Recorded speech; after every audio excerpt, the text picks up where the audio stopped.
sorry. I keep trying to catch you when you're not on the phone. I'm sorry.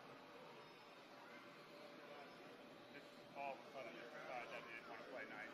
Yeah. That's how it always works. It's showtime, so it's got to be that way. Oh, they put that up for you here?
New York, New York, the city that never sleeps.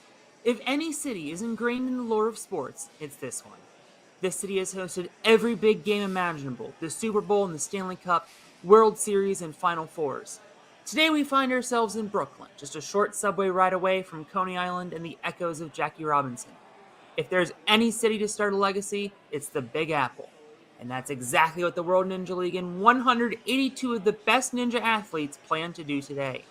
With the lights at their brightest, this is where legends are made and narratives are changed. From Joe Namath to Joe Moravsky, Mariano Rivera to Megan Moore, The Babe to Charlie Ball, Dr. J to Jay Lachey.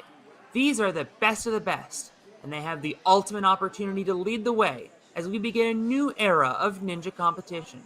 From Ferox Athletics in Brooklyn, New York, welcome to the inaugural competition of the World Ninja League Premier Series.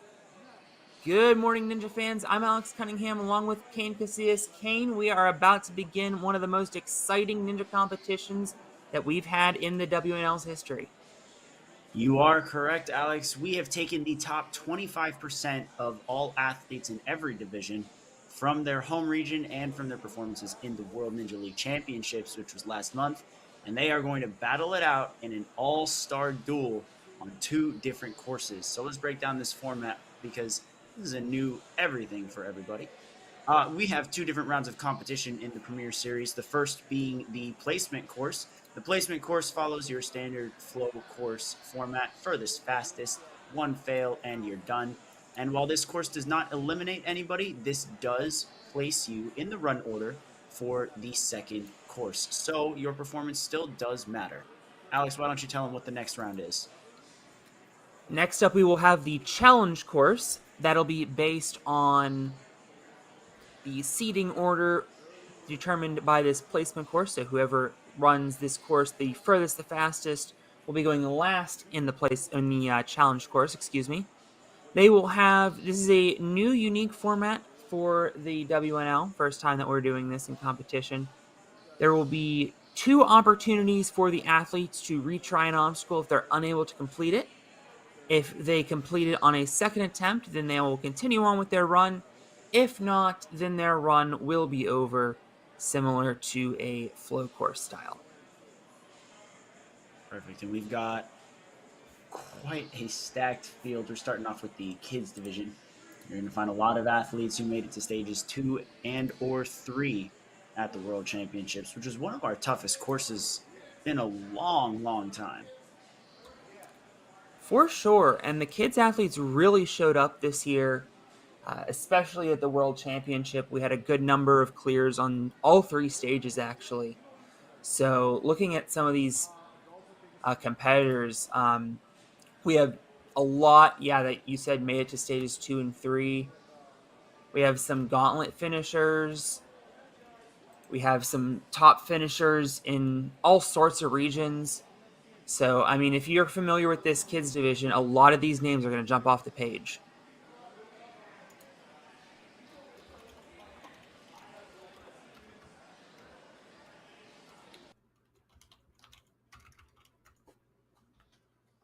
Just giving it a couple minutes before we get into the official course runs on the placement course. But if you'll look at the leaderboard on the screen right now, you'll see some numbers highlighted in yellow. That is our power ranking. The power ranking system was created by Alex. So, Alex, why don't you explain what these rankings mean coming into the competition? Sure. So, long story short, at each competition, if you finish ahead of most of the competitors, you're going to pick up some power score points. If you finish behind some competitors, you're going to lose some power score points. And it's very similar to an ELO if you're familiar with like chess or Rocket League.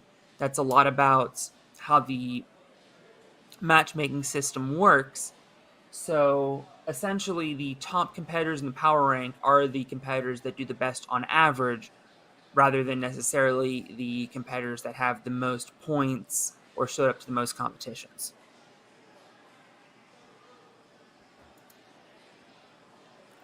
So quickly to go through some of the names that I'm seeing on this run order. Just looking at stage 3 athletes from this year, we have athletes such as Tanner McKenna, Mason Morris also made it to stage 3. Blake Hansen made it to stage 2. We have a lot of athletes coming out of a lot of different regions, actually. We even have Jorge Armas coming up from the southeast. Did a 50-minute dead hang. I mean, these kids are just insanely strong. They have such incredible resumes, and they are going to show up and show out here today. Absolutely. Also, catching my eye on popping on my radar here is Connor Hughes, going to be running 4th. Took 5th place at Worlds this year, so definitely one to watch out for. 2nd place in the New England region as well.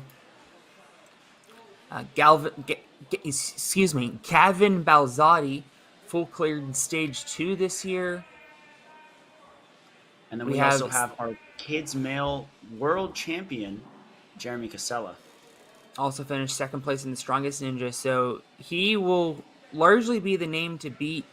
He is the one with the trophy. Also finished 1st place in his region in points. He's going to be running a little bit later. We randomized the placement course order, just so everybody knows.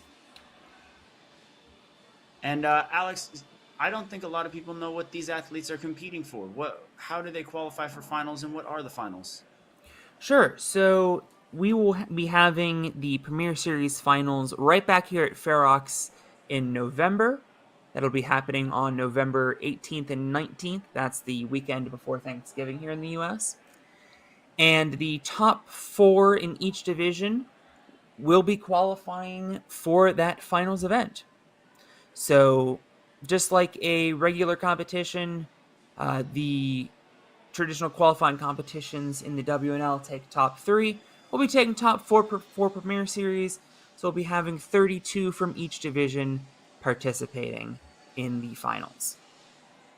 And just to show how competitive this is going to be, we have 22 competitors in the kids male division. Only 4 are going to lock their spots in the finals today. It's going to be a very, very tough cut, but we're only taking the best of the best and sending them back here for finals. Yeah, and I mean, this is the best of the best to begin with. So if you finish in the top 4 in this competition, you have a lot to be proud of, for sure. Absolutely. Even, I would say, top 10 is a huge accomplishment here. Agreed.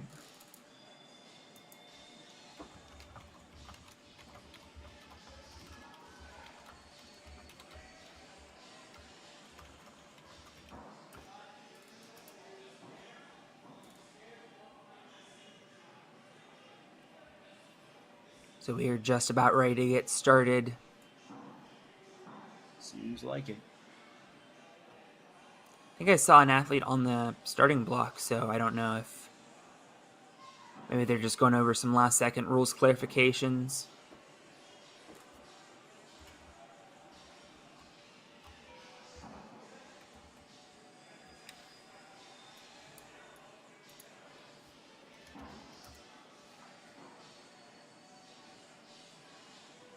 Make sure to say hi in the chat if you are tuning in. Just to answer Car Rennick's question, we have 182 athletes across all of our divisions. There will be 23, I believe, competing in the kids male division. Remember, they each get to run the placement course, and that will determine their run order. And here we go. We have Josiah Birmingham having the honor of being the very first runner in Premier Series history, coming out of Jimja Warrior. Has Lucas Reale coaching him. Abby, you guys ready? We're good to start? 182 athletes competing here this weekend. 45-second time limit on this placement course.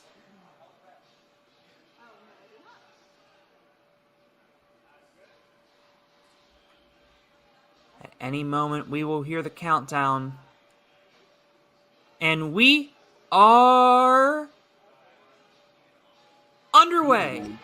Josiah Birmingham taking off, immediately taking down that mat and heading up to the Lachey's.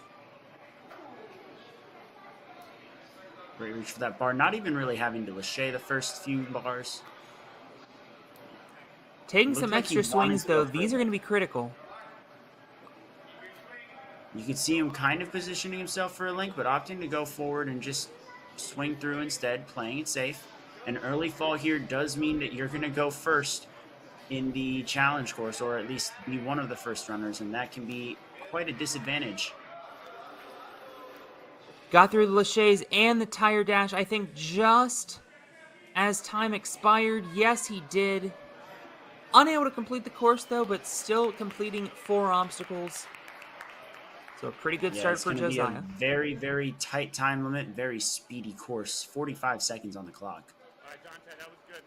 I think you were good. Good run, though, as we move on to Blake Hansen, coming out of Ninja Logic in Central PA. Yeah.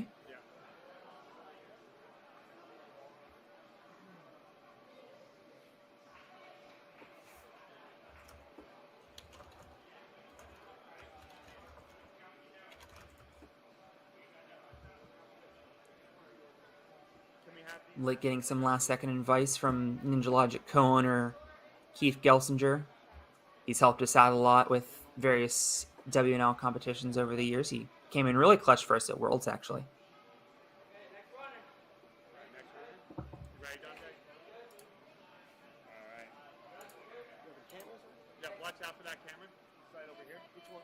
To answer Steven's question in the chat, we're going to be doing all of the boys for both placement and challenge, and then we will be starting the girls at about 10 o'clock.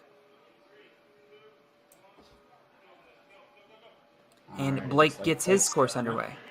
Oh, Falls no! backward. Did he touch down? You hear the coach saying keep going. You All hear right. the refs kind of. All right, looks like he's rolling. I think that'll Blake be finished video up reviews. 6th place in the Northeast Regionals this year. Made it to stage 2 at the World Championships and is training out of Ninja Logic.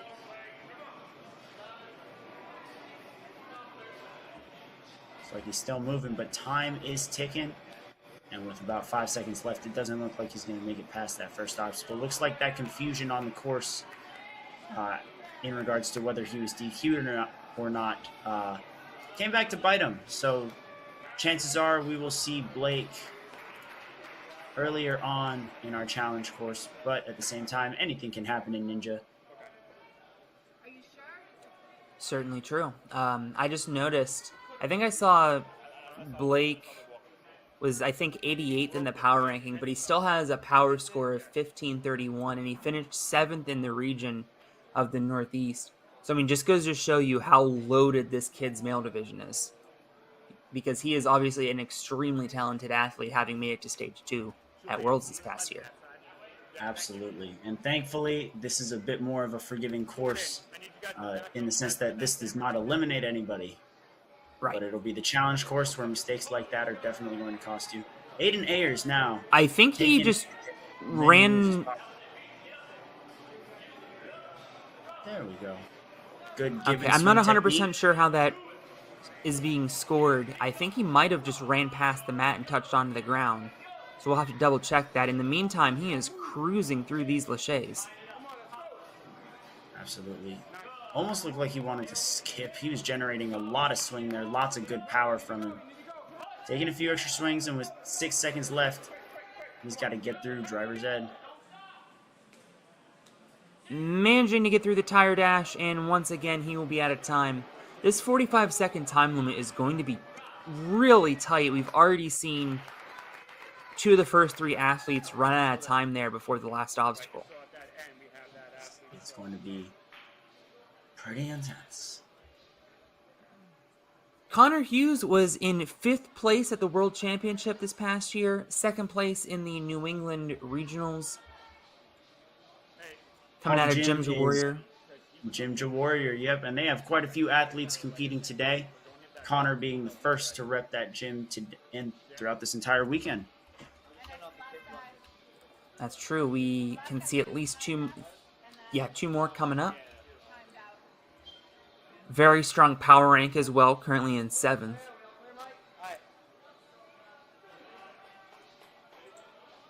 This is his 3rd year doing Ninja. Goes to show the dedication. He started basically at 6 years old, meaning as soon as he was old enough, he was right on the Ninja scene and clearly has not wasted a second in trying to progress. Skipping over those 2 bars and just going straight into the third to get as many, to minimize the amount of moves he's taking. These are definitely the most powerful laches we've seen out of any of our athletes so far. Quick early dismount. He's got a chance to finish this course. Absolutely. Nobody's finished He's it got to yet. get through tire dash and be very efficient on his swings here with driver's ed. And looks like it's not going to be enough time there, but still a very good run, and that could put him in Actually taking a fall there, trying to link it at the end, but still a very solid run. That should put him in first place so far. Definitely does. And we'll see if that holds up, but regardless, I think we're going to see him a little later today on the challenge course. I think you're right. Braden Powers, our next athlete. Started from Tier 2 and has worked his way all the way up to Premier Series. What a legend. Always have a soft spot for those Tier 2 athletes. Started in one myself. You absolutely love to see that, and he also ran past the mat, so you will need to double check the ruling on that. In any event, he's cruising through the laches. Braden went for the inclining bars. I have to think maybe some of these ninjas are just either rushing and not fully thinking of skipping those bars, or maybe their size might prohibit them, but at the same time, still seeing a lot of great technique and efficiency out of Braden. Yeah, I mean, he has a very strong run. Through the tire dash and onto driver's ed, he might actually be ahead of Connor. He definitely is. We finally got someone to touch that wheel. On to the last one. Can he finish? No, he just runs out of time. Just missed out. I believe that puts him in first place. It certainly should. And remember, everybody, it's the challenge course that will determine who gets to move on, but the placement course very critical because running last means that you know exactly what you need to do. Yep. On the course now is Mason Morris. He got second place at the Northeast Regionals this season and made it to stage 3 at Worlds just a month ago. It's crazy to think that was a month ago. It feels like such a long time almost. But at the same time, these athletes are in prime position right now. They've put in all that training for the regular season. And now they get to take that experience on even tougher courses. Mason going a little crooked on the ring here. That's going to cost him some seconds. Mason coming out in Next Level Ninja. Facility started by Joe Capo and Abby Clark, 2 very strong athletes. They'll be one of our newest WNL facilities for Season 9 coming up soon. You'll also see them competing tomorrow in the Elite Division. Very excited for that. While Mason is cruising through this course onto the tire dash. He's also going to get to driver's ed, but I think like many of our other athletes, he will just be out of time, and this 45-second time limit is proving to be daunting. Yeah, it seems like a lot of this is going to be a race to driver's ed. We shall see. Camden Kolick, our next runner. Coming out of the Warrior Factory family of facilities. If you're up in Western New York, definitely go check them out.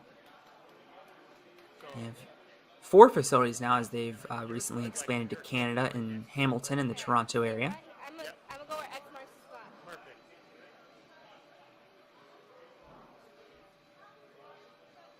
And here goes Camden. Finished in 4th place in his regional points. Getting ready for that big drop down. Thought about linking. Gonna take one extra swing. Definitely positioned his body for it. You could hear some of the other athletes on the sideline telling him to link it as well. Playing it a little safer. An early drop here does mean that you'll probably be one of the first 5 runners on the challenge course, and with about 15 other athletes to go after you in that position, it can definitely jeopardize your spot in the top 4. Well, he made it through the first 4 obstacles very quickly. Yeah, just taking a few extra swings, and he's run out of time as he touches the first flywheel. That actually could be one of our faster times, the way things are I going. believe so. Yeah, battery. Avion Erardi Rouser Hold on. Camera 4 just went down. has a shirt that says "I am him." We'll see how that we'll see how that ages. I like the confidence though. You do certainly love to see the swagger that these young athletes have. I've equated it to them being their own superheroes, essentially. Hold on. I could see that. Absolutely. Taking a couple breaths, waiting for the course to be reset. 39th in the world in power rank. He was 6th place in the Midwest point standings.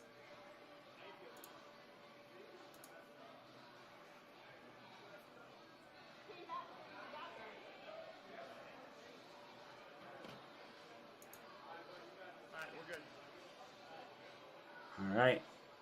Got the thumbs up. Avion getting ready to take on the course. There we go. Underway and right onto the Lachey's. Looked like he wanted to really generate swing from the ring. Chose to just go straight for the bar instead. And Certainly again, understandable. looking like these athletes are wanting to link through those bars, but just kind of take an extra backswing to be safe. They certainly have great body control.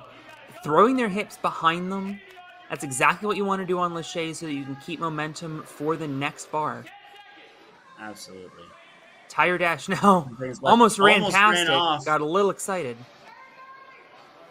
And it looks like he's not going to have enough time, but he does make it to driver's ed. Puts him in a decent position for now. Oh, just misses that second grab. But a nice tuck and roll landing in style. I actually just saw that Avion made it deep into stage 3, finished 14th in the World Championship. So he is a very strong athlete and one that could sneak up on us in the challenge course. And speaking of stage 3, Tanner McKenna out of Steel City Ninja also made it there. 9th in power ranking. So one of our top athletes in the world in this division also finished 2nd in points in the Midwest. Very, very smooth run from Tanner so far. Linking through that Lachey line. Went a little crooked on the trapeze as he landed because he went for that one-hand Lachey reach. Kind of twisted him up slightly, but he is more than fast right now. Oh, the flywheels got him swinging sideways. Oh no! He was doing so good on time as well. For a second, I was like, maybe we have a clear. We still might have a clear. Oh, we are going to have a clear, and Tanner's fired up. He should be first ever buzzer in the Premier Series. Great job, Tanner. I'm swinging sideways. Oh no! He was doing so good on time as well. And yes, we do have replays in the Premier Series. We still might have a clear. You got a little crooked. Oh, we are going to have a clear, and Tanner's.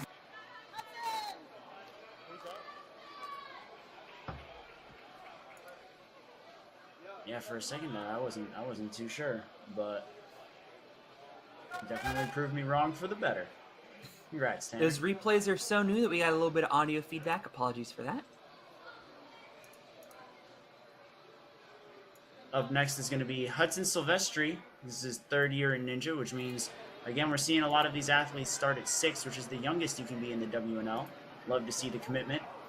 Hudson took 3rd place at the New England Regionals this season.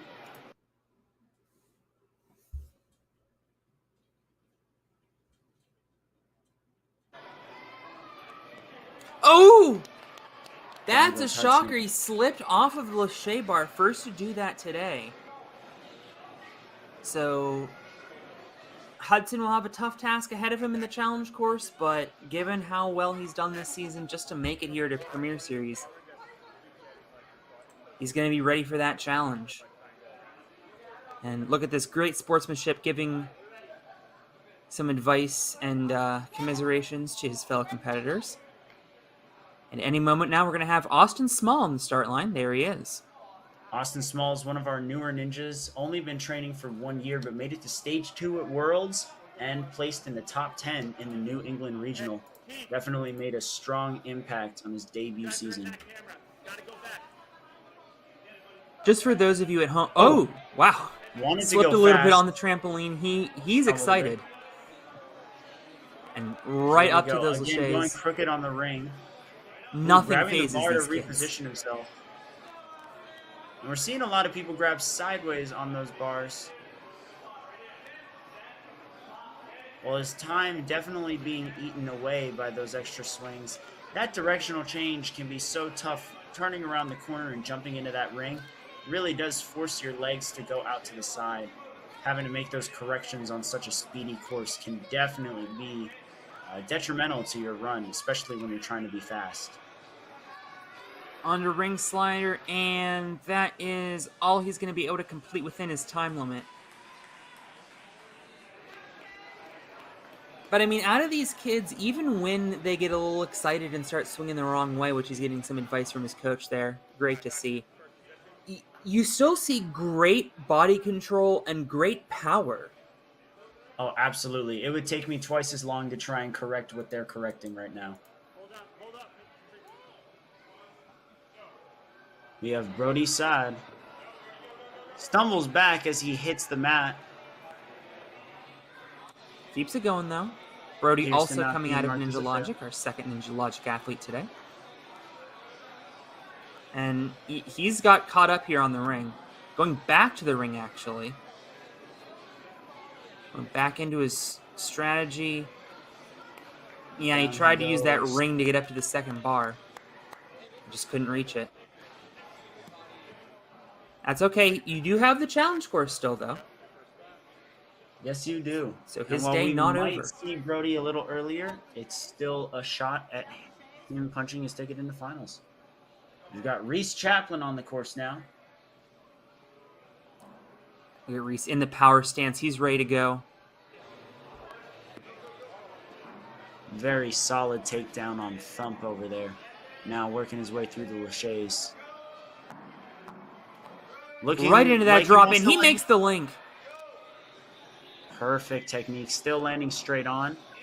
And doing a quick 1-2 grab on the flying shelf so that way he can properly shift his momentum. He has plenty of time coming into driver's ed. What great power and great speed out of Reese, showing exactly why he was top 3 in the New England region, but just not able to missed. make the grab on that second flywheel. You could see that he was swinging sideways a little bit, and his legs were thrown out to his left as he reached out for that second wheel. Had he been dead on, I am very confident he would have caught that. JJ Bergen, our next athlete, also coming out of Ninja Logic, and JJ was also a top 3 finisher at the Gauntlet Pro Obstacle Challenge that we held a year ago. That event allowed him to qualify immediately for Worlds. Hits his back on the trampoline there. Definitely touching it. Might have, Still going, though. it might have irritated him, but definitely is not stopping him. He's got big swings at least, and he Went for a tried to massive skip. I skip. think Big respect, but he's still, you see his hand still on his back there a little bit. Might have to maybe get that massaged a bit. Yeah, I'm a little bit worried about that. He might have realized that he just had to full send it after losing a bit of time there on Thump. Yeah. Hit his upper back on the corner of the trampoline there. Doesn't seem too frazzled by it, but hopefully that doesn't hurt him in the future of this competition. Yeah, we will, remember, still see him coming up in the challenge course as we move on to Ben Schnitzer. Ben's coming out. Is he a lab rat? Yes, he is. Hey, make sure your photographer's ready before you hit start.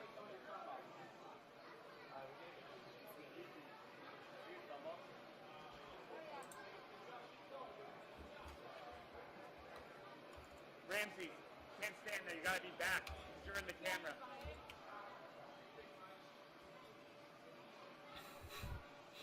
Ben making the short drive out from New Jersey. Movement Lab was where we hosted our first ever World Championship competition, so definitely a facility with a storied history, and I think he might have just overshot the platform there. That hand He's touch still going, though. Might? I don't think that's ruled as out. It might be, though. Good reach, skipping up to that bar. Looks like he's wanting to go for the big lache, but opting not to. Probably going to go for the link here. That's quite all right. Oh, not linking it, but playing it safe. We've seen a lot of careless mistakes in the lache lane. So maybe getting through this obstacle is going to knock him up a few spots in the run order for the challenge course. And that is Certainly what true. matters here. Running out of time, though, needs to get out of there. And he's, I don't think, crossed the platform in time. That's unfortunate. Tough break there out of Ben. But definitely showing a lot of promise for the challenge course. Tyson Castro, our next runner. Coming out of the Midwest. He's another Warrior Factory kid. You can see Julie McConnell there firing him up. It's easy to tell which one's Warrior Factory when you've got a giant gear on your shirt. Certainly true. 15th in points in the Midwest was Tyson.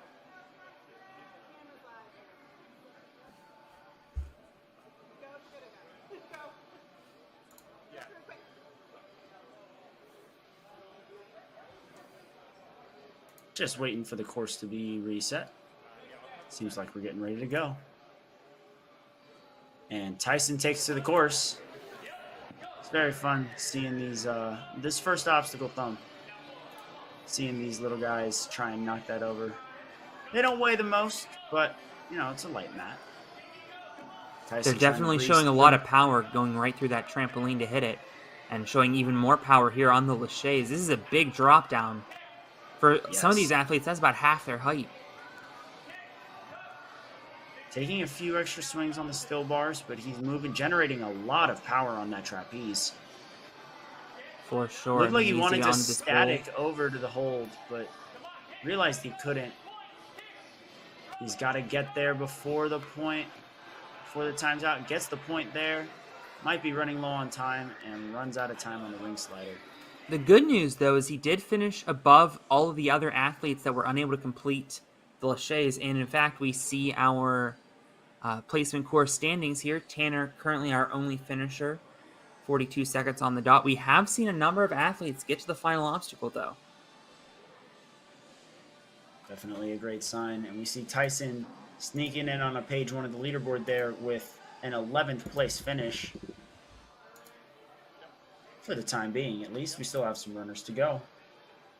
Give me a second. Including Harris Popovich. I apologize if I said that wrong. Oh, Harris, a very strong athlete. He actually competed at Northeast Regionals despite being a New England athlete up at Ninja Mania in Connecticut. Finished 5th place at Northeast Regionals, and he was in 3rd place in points in New England. This is his first season of doing Ninja, already here at Premier Series.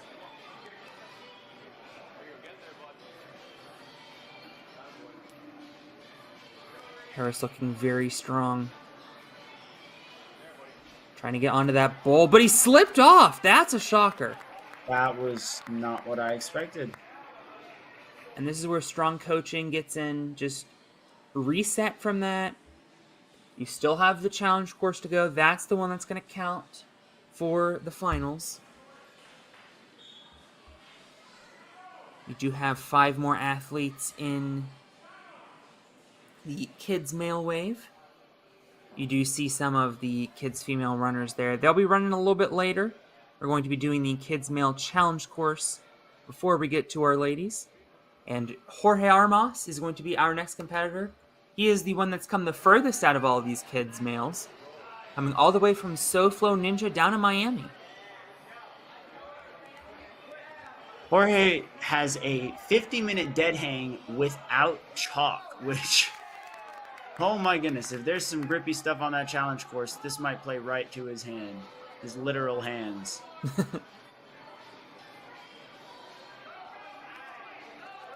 I'm not sure. Well, I could dead hang for 50 seconds, but that's about it. Gets up to the ring slider. Jorge, one of our top athletes in the Southeast, finished 6th in the points. On to driver's ed. No time, but he has a little less than 10 seconds as he's getting into driver's ed. The good news is that will place him very well for the challenge course, and we mentioned with that really long dead hang, will put him in great position. Yeah, he's already got the strength for the challenge course. If he gets deeper in the run order, he'll also potentially have some extra beta from watching other runners earlier. Gavin Balzotti finished in the top 10 of power rankings, also made, yes, he did, in fact, make it to stage 3 at the World Championship. Hitting buzzers on both stages 1 and 2 to get there. So a well-earned spot here in Premier Series. He says one of his highlights is building obstacles with his dad. Love to see Ninja being such a family-oriented sport. We'll see if any of these obstacles that he might have in his backyard are enough to help him here at Ferox Academy. Ferox Athletics. I don't know why I said Academy. We have a lot of Ninja Academies coming up in Premier Series, but we certainly do. Well, here at Ferox Athletics, Gavin is currently crushing the course.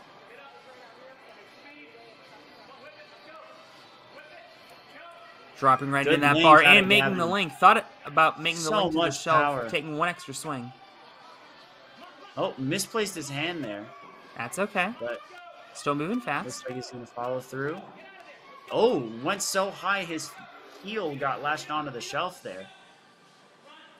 Speeding through the tire dash and into driver's ed. Does he have the time? Makes the lachey to the second flywheel, grabs the ball. He wants it. Come on. Just runs out of time. It looks like. Oh, yeah. With the buzzer in sight. At the very last flywheel. Yeah, nothing to be ashamed of for Gavin. Obviously, these athletes not really thinking about the leaderboard. They just want to hit that buzzer. But the good news for Gavin is he was one of the top runners in this placement course. He's going to be running very late in the challenge course. And in fact, we see him finishing 6th so far. Yep, and we can see beating tire dash, getting to driver's ed is just a matter of a half a second on the leaderboard. The difference between Braden and Camden is literally 0.3 of a second. That just goes to show the type of competition that we're dealing with here at the Premier Series. These athletes are speedy fast. He was top 3 at the Southeast Regional Championship. And he was awarded a spot on the all-grip team. That'll come really in handy on this challenge course, but first gotta get through the placement course. Generating power, moving a little more static on the flying shelf. We see a lot of people reaching with one hand and then another. Harrison just kind of popped right through it with both. He might have time to do this. In. That swing on the trapeze saved him so much time there, but he is a little wild on his swing right now. Oh, and he slipped off on the bowl. He had to send it. He was running low on time. We'll see how that puts him. He definitely had the time to just match and grab. Taking one more look here. Breezing through tire dash. That pull through the trapeze put him in 4th place overall with just 2 runners left. But one of those runners is Jeremy Castella. Just so happens to be a world champion, 2nd in the power rankings, 2nd in strongest ninja as well, coming out of Jim's Warrior. Incredibly strong athlete with a very strong resume. In order to win that world championship, he had to hit buzzers on all 3 stages. Beat stage 3, which is usually a grip gall, in under 2 minutes. Looked like he wanted to link that bar drop and maybe pull through that one with an interesting twist. Oh, wow. There. We can see exactly why he was the world champion. Incredibly powerful swings. Using a lot of different techniques. Put a lot of different types of swings on display there. He still has plenty of time. Well, maybe not too much time, but he's straightforward, not really side to side. Your second finisher, Kane. And we have our second finisher. 42.96, about a second slower than Tanner. But regardless, we are going to see Jeremy Casella, our world champion, fight for his spot in the Premier Series finals as the second to last runner. What an Look at incredible that, feat that would be if he was able to. 0.96 difference. Yeah, less than a second. But still, only 2 buzzers out of 22 athletes so far. So a lot to be proud of going into the challenge course. And I believe Austin Morin is our final runner on the placement course. He beat stage 1 at the World Championships this year and was top 10 in both the Northeast and New England regions. Went for the big skip. He tried Just to send missed it, out on it. but a good You attitude gotta though. respect the risk. You do love to see him having a good attitude coming out of that course. And we see the placement course standings. Tanner and Jeremy are only 2 finishers. They'll be running the last 2 in the challenge course. That will put them in great position to be part of that top 4 on the challenge course. And the athletes that finish in the top 4 on the challenge course get to come right back here in November for the Premier Series finals.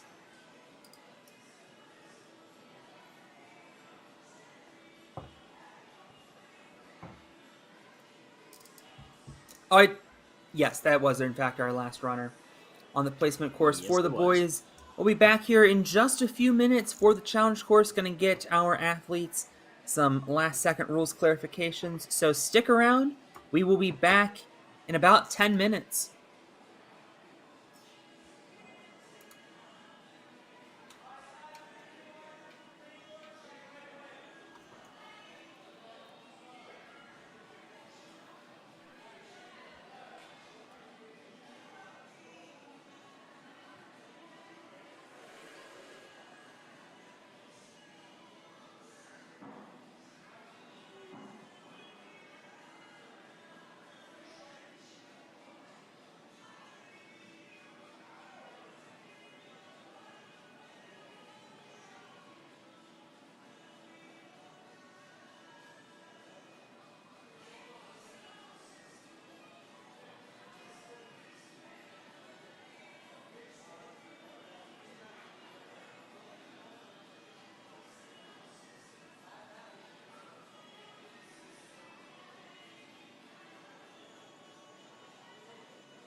So if you somehow land on that, that's fine.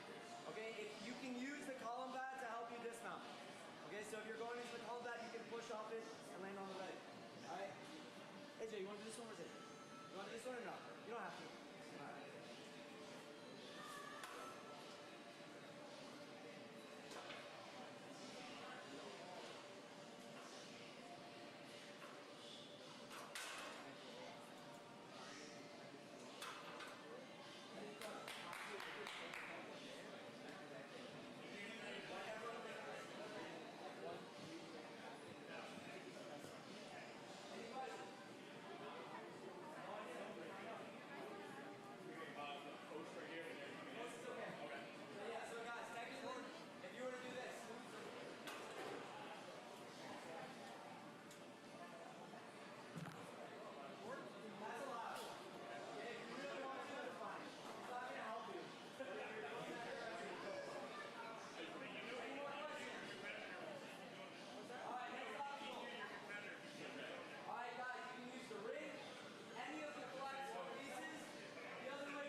I don't think he is. Welcome back to Ferox Athletics. We are about to get underway with the challenge course. You can see on your screen right now the run order, starting off with Blake Hansen. We can see a lot of these athletes. They fell on the Lachey lane on our speedier course, but at the same time, they were going for some pretty big sends. A lot of risks were taken. Definitely respectable decisions, but at the same time, this is the challenge course. This is what punches your ticket into the Premier Series finals back here at Ferox Athletics on November 18th and 19th.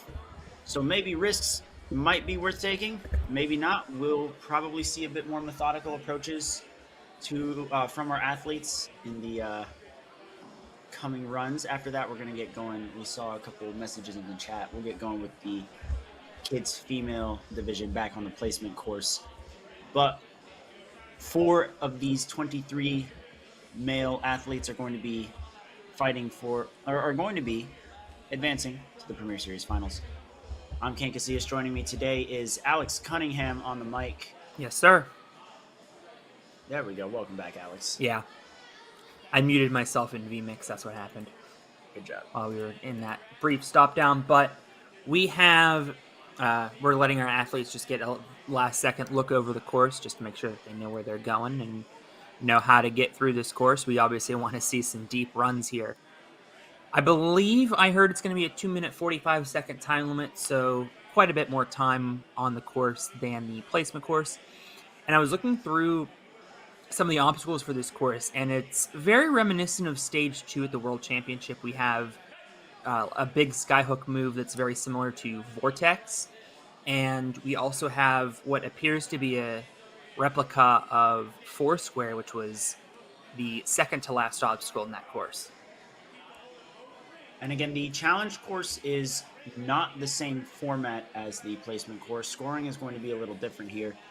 You are allowed a redo on an obstacle, but it is just the one redo. If you fail that redo, your run is over. If you beat it on your second try, you continue with your course run. You will get 2 attempts at retries, and you will get to see on the screen how many retries they have remaining. The critical thing here is you cannot use both retries on the same obstacle. So Yes, if I you was just about retry an to obstacle, if you retry an obstacle and you don't complete it on the second attempt, your run is over, and your score will be the number of obstacles you clear up to that point. So essentially, this could be a 3-fail run for some people or a 2-fail run. So let's say that you're running on the skyhooks, you fall on the skyhooks, and you get your redo. You beat it, you keep going, and let's say you get to Foursquare. You fall on Foursquare. Those are your 2 free fails on 2 different obstacles. You are that is it. Any fail after that will result in your run officially ending. But let's say you fall on skyhooks the first time, and you have to go back and do your redo, and you fall on skyhooks again that time. That ends your run as well. So you can't fall on the same obstacle twice, or you can't fall on 3 different obstacles, essentially. Great way to put it. And just to clarify, the timer will be paused during any obstacle resets, and then they will get a 3, 2, 1 go, whether they're on the start platform or not. So they will have to get back and ready quickly. Got to get it out of your head and get right back on that start line. And we saw some. I'm sorry. Go ahead. Oh, you go ahead. You go right ahead. I think we're going for the same thing here. Yeah, I was going to say we saw some incredible runs in the placement course, namely Tanner McKenna and our defending world champion Jeremy Casella beating the entire course. We saw a number of athletes get to the last obstacle but not able to complete it in time. So very strong runs coming in, and hopefully that success continues on the challenge course. Looking at the run order right now, our first 4 runners consist of a variety of different events going down. Blake Hansen and Austin Warren went for some pretty big sends on the Lachey lane, and quite frankly, not a testament to their overall skill. We know that they're fully capable of demolishing courses, so perhaps they might play it a little safer on some of these obstacles, perhaps knowing that they have a redo available in their back pocket they'll still take a few more risks, but we'll see. Again, this is for the finals. And if you clear the course without failing, you're obviously going to be ahead of someone who cleared the course but fell a couple of times. Now, also looking second up is JJ Bergen.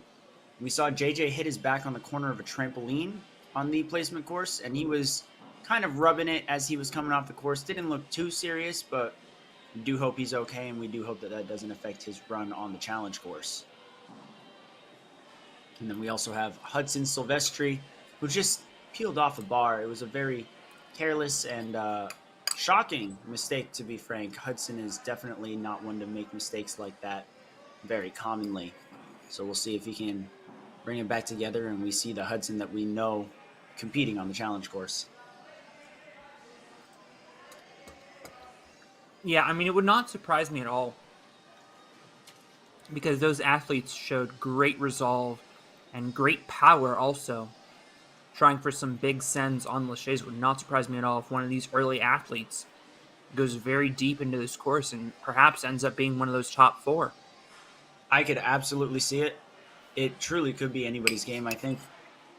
Really, you definitely, of course, have an advantage going later on in the challenge course because you do get to see different techniques, different ways to be efficient, different beta. But at the same time, if you're the athlete that breaks that beta and figures out the fastest way from point A to point B, that could be enough to put you in the finals.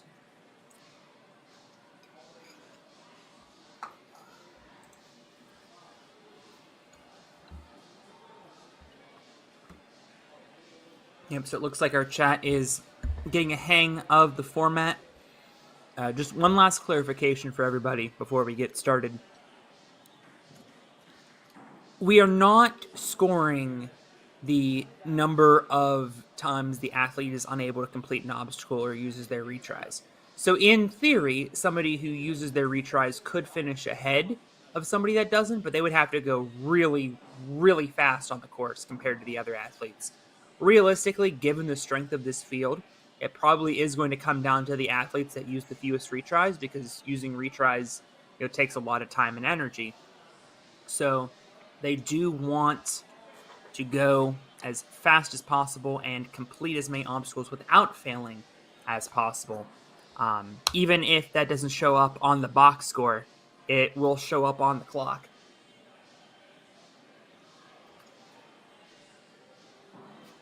Great way to put it.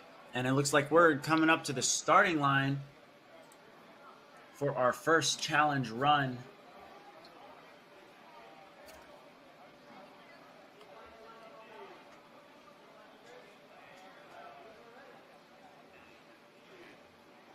Blake Hansen. Blake taking some deep breaths.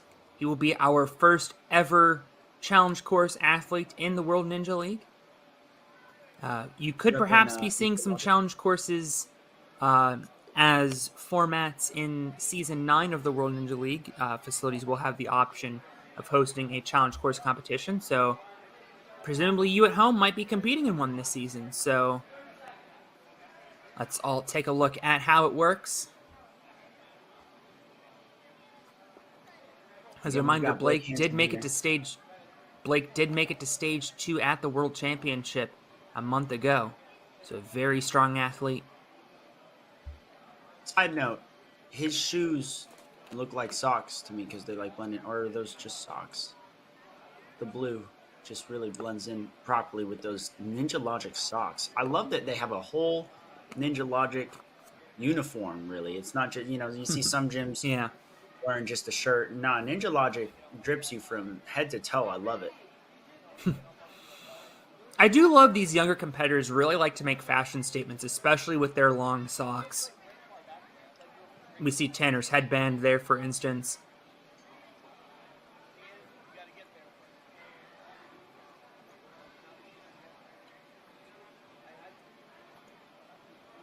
Just waiting for the course to be finally reset. Looks like we're going to get the ball rolling real soon.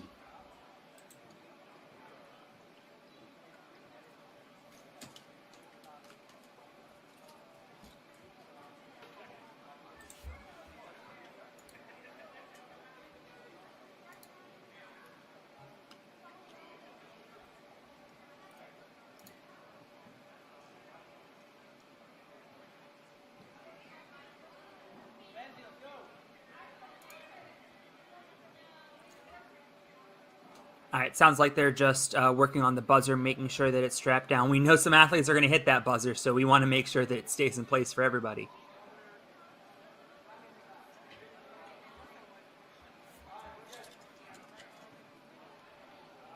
All right, here we go. Blake is getting ready to go.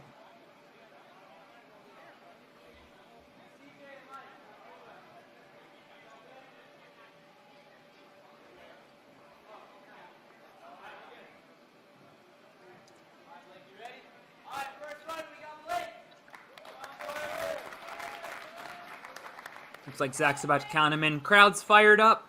We hope you're fired up at home. And we are underway on the challenge course. Looks like that Starting time off limit with this pole is vault at obstacle. 155. Oh, wow. And those might just be socks. We saw his feet kind of sliding on that pole. Yeah, They can't they're be definitely right. shoes. They can't be right. I was going to say, I'm just blind. That's all right. Giant swing coming right into the sky hooks. Has to generate a little bit of swing up to this first ring. Blake went out on Vortex at the World Championship, so this could be a measure of revenge. You can see him sizing up the ring. Not really trying to shift directions yet. Wanted to make sure he was on a proper dead hang. There we go. There now, using his hips to point himself over. Just Not able to misses get to that that third ring. ring, though. That's okay. Getting a Generating big bit more swing going. Yep. He has that ring behind him to pull back on. There we have it. Now he just has to make this Already one hop. looking like that forward jump. I think that's going to be one of the... Oh, down he goes. He's going to have to use his first redo. Remember, the clock wait for the stops. obstacle to be reset. Nice technique by Zach. Now, Zach, come on. You got this. His timer will resume when the rings are reset. Just like that. Oh, told him to wait. Oh, I think he went. They're gonna Yeah, give he a has to wait quick for a 3, 2, 1 go. countdown. Yep. So hopefully we're all getting the hang of the challenge course format at home as these athletes are learning on the fly. Remember, he does have to beat this on the second attempt or else he doesn't get to use that second retry. But now he has to go back for the ring. He let go a little too early. There we go. And this obstacle, you can tell, is really going to be about placing your hips in the prime position to change directions. As we can see, Blake went for a one-handed skyhook hop. Did not work, and because he fell on the skyhooks twice, that is going to end his run. Tough break there out of Blake, but showing great resiliency. Definitely looked a lot better in his second attempt on the skyhooks. Yes, looked a lot more confident in getting to that third ring. But I think maybe just rushed that transfer. Could have taken a second or two to really reposition themselves. Oh, he was starting to run out of time, too. Bear in mind, only a 2-minute time limit on this course. Here is JJ. Bergen. Still kind of holding that lower back, actually. We mentioned he fell backwards onto a trampoline in the placement course, but obviously he is A-okay to run. Hopefully going to be competing at 100%. We want to see him crush this course. We know those of you at home reading on JJ want to see him crush this course too. And away he goes onto the pole vault.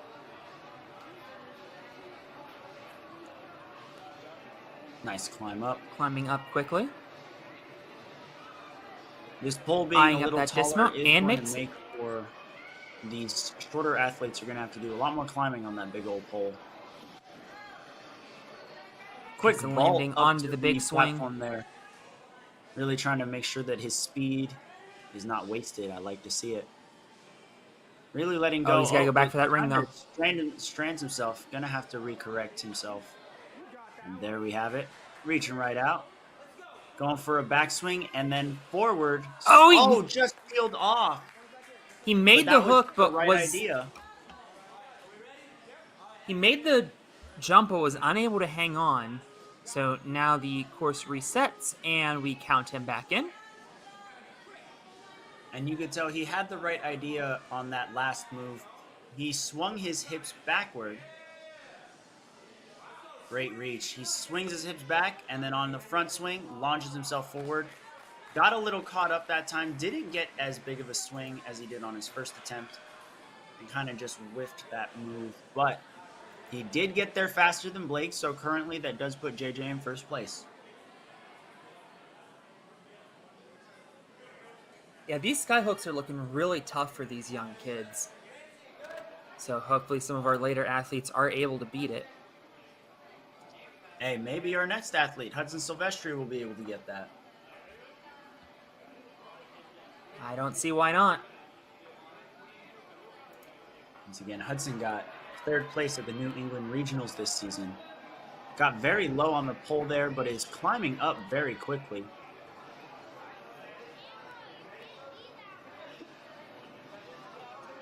Taking a second to eye up the dismount, that's okay. You do have to beat this obstacle. You don't want to use a retry on the very first obstacle.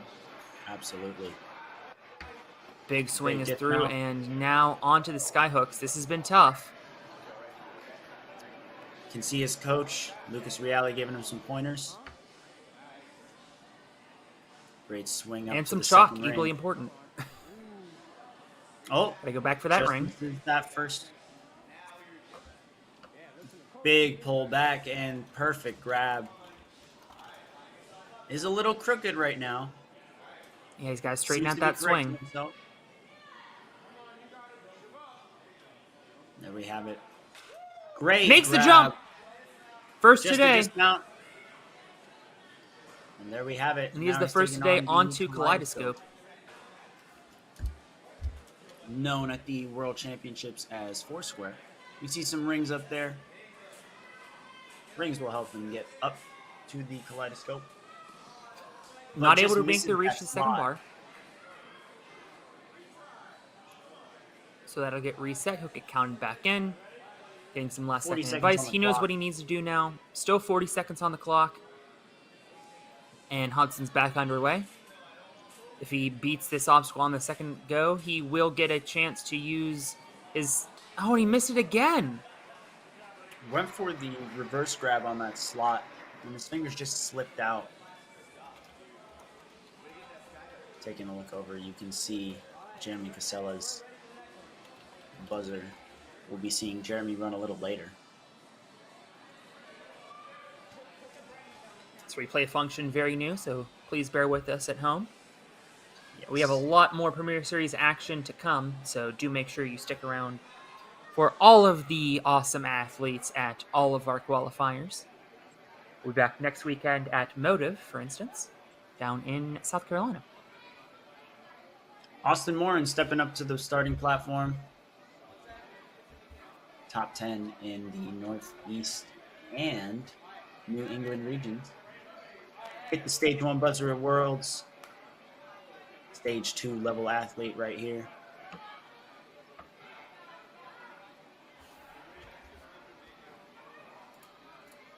Waiting for the go.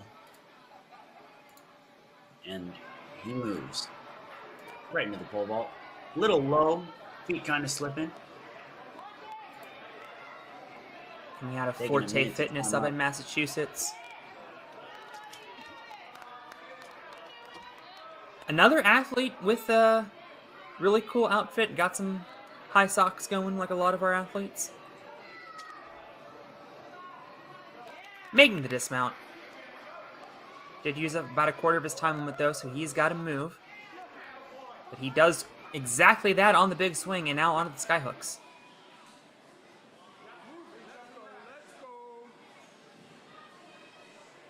Having to redirect his swing and takes a fall. Thankfully hops right back up. We're going to get that ring steadied and he will get counted back in just a second.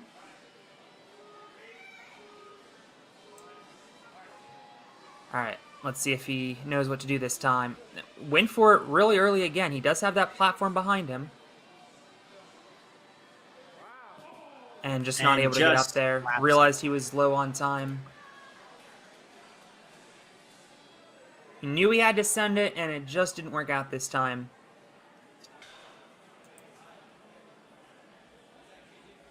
But we know with Aiden's great run And it looks like we had a little bit of a malfunction on Hudson, so we will get his time squared away. But he is currently the only athlete so far that has beaten Skyhooks.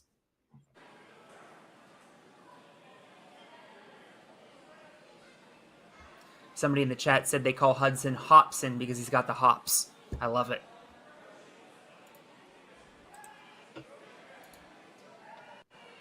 We got a question in the chat asking how they get into the Premier Series. The Premier Series is an invite-based tier of our league for the top 25% of all athletes in the region and the top 25% from those regions in the World Championships as well. So your performances in the regular season and the World Championships will determine if you land yourself a spot. Brody Solid, our next athlete out of Ninja Logic, he beat Vortex at the World Championship, so he could be in prime position to be our second clear of Skyhooks. And we're seeing a lot of athletes here take a lot of time on this pole vault. Climbing the pole specifically is eating away at these shorter competitors. We saw Brody's body kind of swing out to the side, sizing up the giant swing. Yeah, I think these athletes might just be so used to rope climbs that they're maybe trying to J-hook it, used to the rope bending a little bit. That pole is going to not bend to your whim at all. Looks like he's going to try to hop the skyhook off rather than use the ring behind him. Now he's going to use the ring behind him. Smart move by Brody. Good correction. Going right in. Is swinging out crooked. Is probably going to have to reach back for that ring and correct it. That is precisely what he does. Veteran move. Now going for that ring. He's got it. Already starting to go in the right direction for that jump. Down under a minute for Brody. He is swinging in a bit of a circle right now. And there we go. Really kipping those hips up. Switching directions there. Wow. Oh, and he just had to send it to the side. And it's one of those things where you have to think, when you're swinging that much and you're losing all that time, do you potentially just use your retry, betting that you can beat the skyhook on your redo, save yourself the seconds to try more obstacles in the future? There will definitely be a lot of strategy to consider as we learn more about the challenge course format and how athletes are going to tackle it. And we see Brody not opting to let go of that back ring this time, really making sure that he's swinging at this straight on, and still just misses it. Kind of that first ring is a little bit behind. That first ring is a little bit behind the athlete.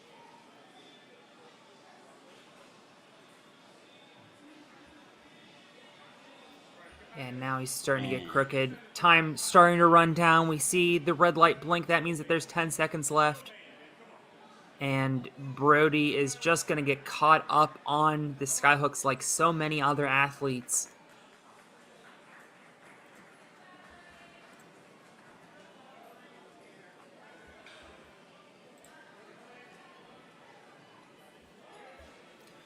So far, 4 of the 5 athletes unable to complete skyhooks. That has been such a difficult obstacle.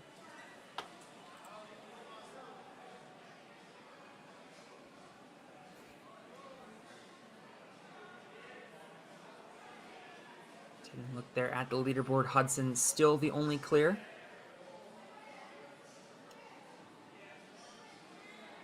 Excuse me, the only clear of skyhooks. We still haven't seen anyone able to beat Kaleidoscope. Maybe Harris will be the first. You can see there Harris was 32nd in the power rankings, and that's...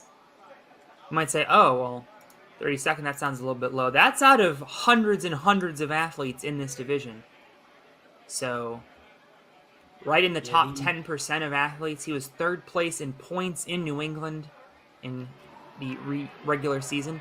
Also finished 5th place at regionals. You will need top 4 today if he wants to qualify for the finals. Trying to generate some extra swing on that pole. Kind of getting his foot wrapped around there as well, so he's choosing to climb a little higher before dismounting, and there we go. At the moment, the big swing living up to its name. On the skyhooks. At the moment, with only 1 clear on the skyhooks, you have to think, how do you get through those first two obstacles efficiently to at least get your spot on the leaderboard higher than others? We see Harris really kipping his hips up Is right he now. I think he might be going actually for a he? dismount. I think he's trying for a skip here, and oh, he lost the ring. Now just going down to one, but his swing is getting a little bit circular. I think it was on purpose, and I admire the attempt, but yeah, his direction is completely off. Chooses to drop down. He's going to use Yeah. that redo now. Bailing out, smart move. Don't want to waste energy. Oh, didn't use a Oh, redo. oh, Actually, he just touched down the reset. platform. He I just- see. Yeah, he just stepped back on the starting platform. Okay. And this is inventive, I will say that. But will it be successful? Like I said, you're going to see some risks taken on this course. Harris taking a major one right now. Almost gets it. Oh, not hits able to get the it. side. Hope he's okay. Yeah, it looks like he popped right back up. We do pad those posts for a reason, everybody. So, And you can see the staff as well adjusting the mat, trying to estimate where he was landing. only about 20 seconds left. Harris is he going to try that same strategy again? No, he's going to go for the traditional strategy, unhooking, getting onto the ring, and this is looking pretty smooth, actually. Doesn't have a lot of time left, though. And now starting to get redirected and just not able to build a big enough swing in his remaining time. A tough break there from Harris, but still a great effort. Showing some creativity on the course. I like it.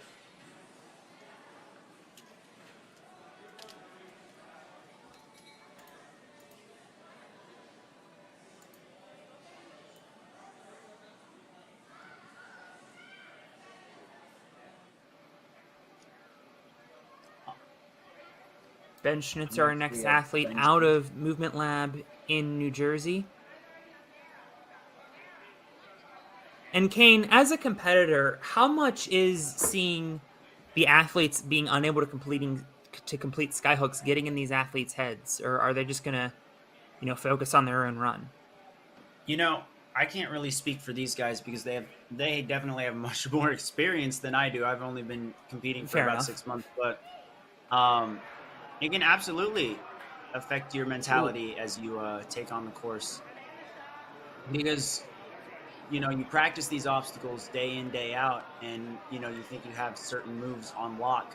Skyhooks and ring tech in general have become much more common in gyms, and so potentially seeing so many athletes fall on something that you might personally believe that you have down could definitely get in your head a little bit, but at the same time, every run is different, and these athletes are very poised and well put together with the experience to know that all that matters is their run on the course. If they put it together for themselves, like Ben seems to be doing right now, the rest will come together on its own. Makes the jump. It looks about to like see. if he can make this landing, he'll be the second, but now he's starting to get crooked on the dismount. Uh-oh. Come on. Got it. Lands it. All right. And I believe he got there faster than Hudson, which does put Ben currently in first place. Hudson's time glitched out, so we are going to have to retime that run. In any event, Ben Schnitzer definitely top 2 just by virtue of beating Skyhooks. Getting the bar, he'd for sure be top 1 if he's able to beat Kaleidoscope.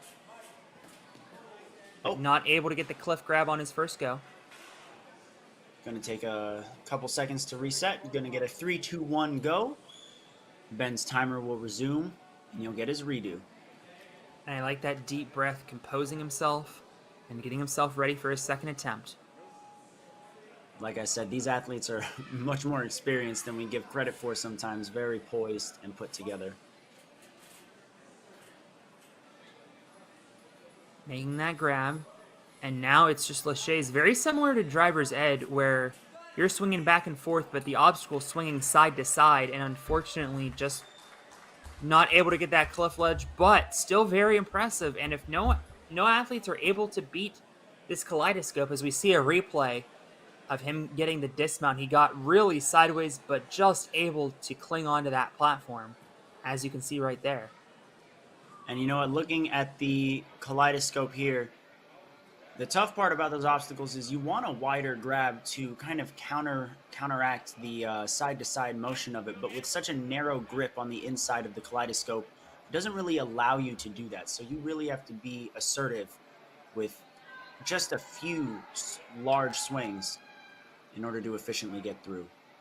Now we have Tyson Castro out of the Warrior Factory taking on the pole vault. Hopping right up there. Hasn't gotten it to move yet. Not sure if that's just a case of not getting a big enough jump. There we go. We have to also consider that some of our heaviest athletes here are only 70 pounds. Right. We got some lean, mean ninja machines here. Great move through the big swing. Coming up on the sky hooks. Getting through this currently puts you on the podium, which could be very advantageous with more top runners coming after. Oh, touches something. He's got to watch out. He's not allowed to touch bounds. that hook. Taking a fall anyway, though. He will reset. Gets the 3-2-1 go to do his second attempt here on skyhooks.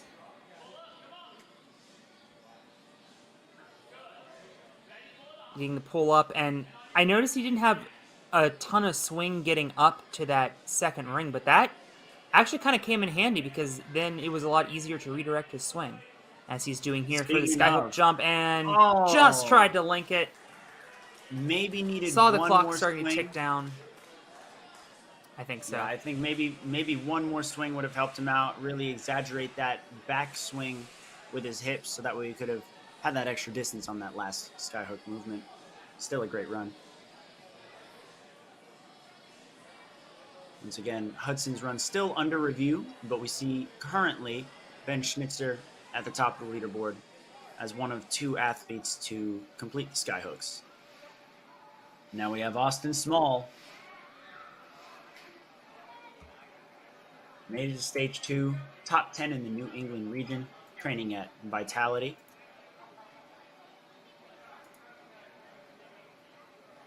Vitality brings out some of the best ninjas in the world as well, including our elite female world champion, Addie Herman. So Austin definitely in good hands at the moment, and very, very quickly shimmied his way up the pole vault, not wasting any time, realizing most likely that getting to the skyhooks quickly is going to put him in a good spot on the leaderboard right now. But of course, beating it makes it even better. Yeah, realistically, we're definitely going to see at least 4 beat this obstacle. Oh, absolutely.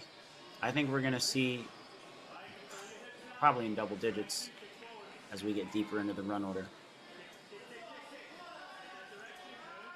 Trying to Austin change could directions. be our third, but you do have to be really dead on to get that ring on the hook.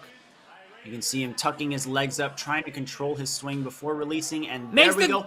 grab. Peels off. Oh. That was a professional, a very professional way of handling the swing on that third ring. Just needed to hold on an extra second. Oh, he'll give it a second go. A little twisted. I think that ring came off a little bit earlier than he expected, now having to build his swing back up. You're going to have to change his direction just a little bit. And now time becomes a factor. Reaches for it and drops down. Yeah. Unfortunate. These young kids, though, are so good at changing their direction. It's not a skill you'd really think you need to learn at this age, but these kids are prepared for it, and this is the Premier Series. This is going to be the hardest and gnarliest courses that they've seen in their ninja careers. Josiah Our next Birmingham runner going to be our can- next athlete. He was up first in the placement course, managed to still get about halfway through the challenge course run order, so very impressive. You can just see a big old smile on his face before he starts the course. Glad to see he's excited because we're excited to see his run. Jumps kind of right into the pole with one foot directly on it, almost as if he was trying to kick it over. Well, in any event, it worked as he moves on to the big swing. Not a problem there. Now And the just go skyhooks. straight into the skyhooks. Again, you're starting to see more urgency on the skyhooks. Perhaps these athletes are realizing the quicker they get in and possibly out, oh, what is happening? Oh, there we go. I thought he was trying to reach over for that hook with the second ring. Would have been a little confused. But he is straight on. There you with the go. skyhook, and he's just looking for that dismount now. There we go. And he's got it. So that is the fastest time we have seen to this point. That puts Josiah in first place, but he could get even further by beating Kaleidoscope, which nobody has done yet today. Taking another Just misgrabbed. attempt at that ring. Yep. Second swing, not a problem. Makes contact with the cliff and reaches right over to the ring. Gets our clear on Kaleidoscope. There we go, running across the logs. Now onto the boats. So these are some spinning Spin around. cliff laches. He's got to wait for it to come back around so that he can use that ring to redirect himself. Alternatively, he could try to swing it forward, but you do not want to catch yourself in no man's land. Which is where he And found with himself 24 just seconds, now. with 24 seconds left, he's going to reset and try this on his second attempt.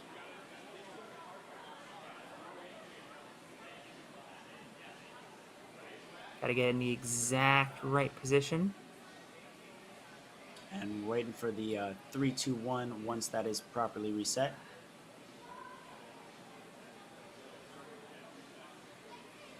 Taking a couple seconds. Live television, everybody. Right? Once he resumes, he'll have 24 seconds on these boats. Just so we have it for our own reference, Hudson beat the Skyhooks at about 1 minute and 3 seconds. So that does put Hudson in second place. Josiah far and away in first right now. Oh, It's the wanted to boats, grab that ring. Gonna get it around on the second attempt. There we go. Now seeing how to get these boats. Time starting to run low. Had to send it. Love the effort. Josiah Birmingham is in first place as we take one more look at the first clear of the day on Kaleidoscope. And like I said, you have to stay straight on with some assertive swings, but you can't take too many of them. That's exactly what Josiah did. Took about 2 swings before just releasing, not allowing the Kaleidoscope to rotate that much. Managed to catch that cliff ledge with ease.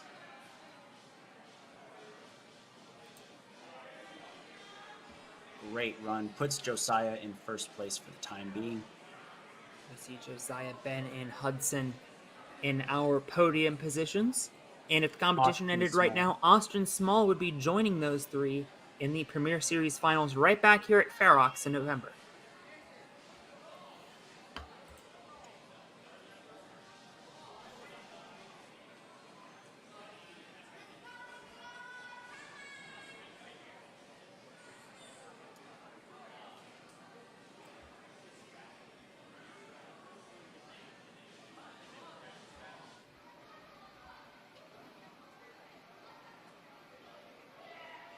Aviar and Aurora Rouser, our next athlete, 39th in the power rankings, again out of like 300 or so, 6th place in points in the Midwest, You got it,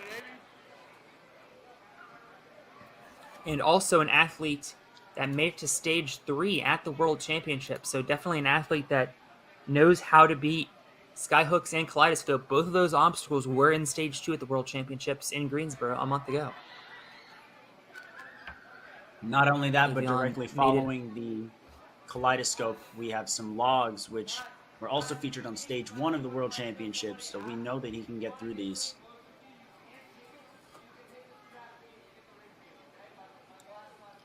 Avion getting some instructions from Zach. Everybody say hi to Greg in the background, by the way, working our live stream. One of our WNL staff members.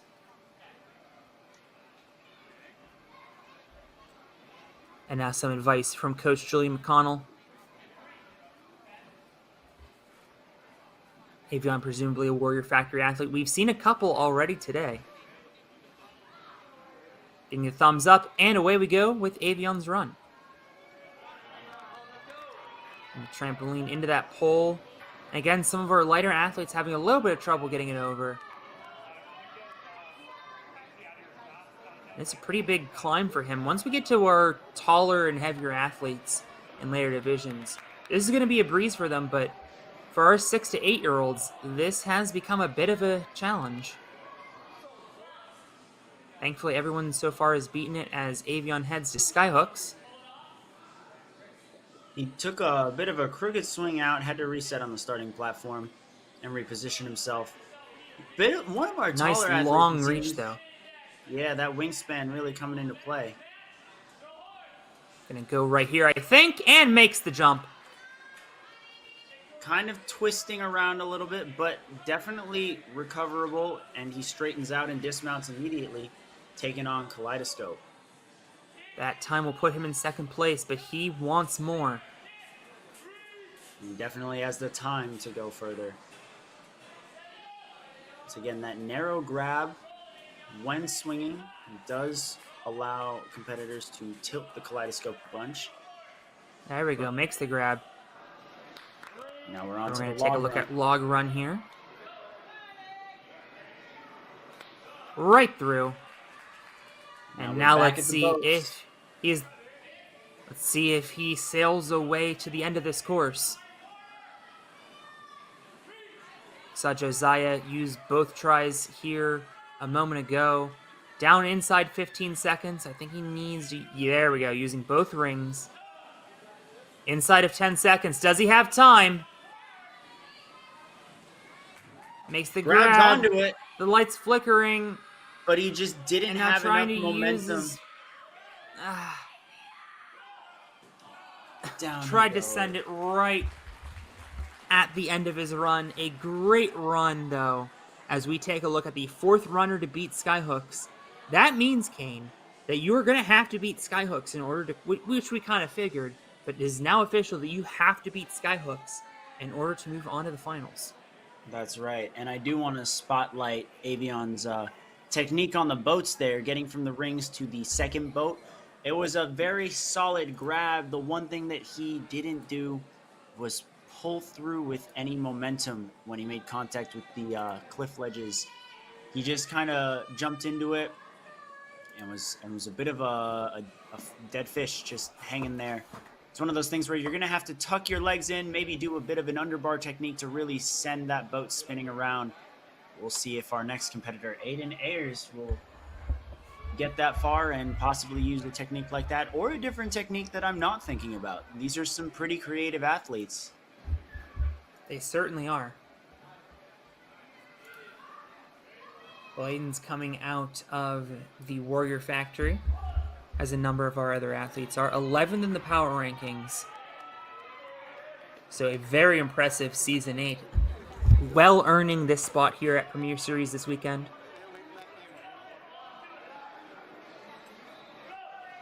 Nice big swing on the big swing. And again, we're seeing a lot less hesitation on the Skyhooks.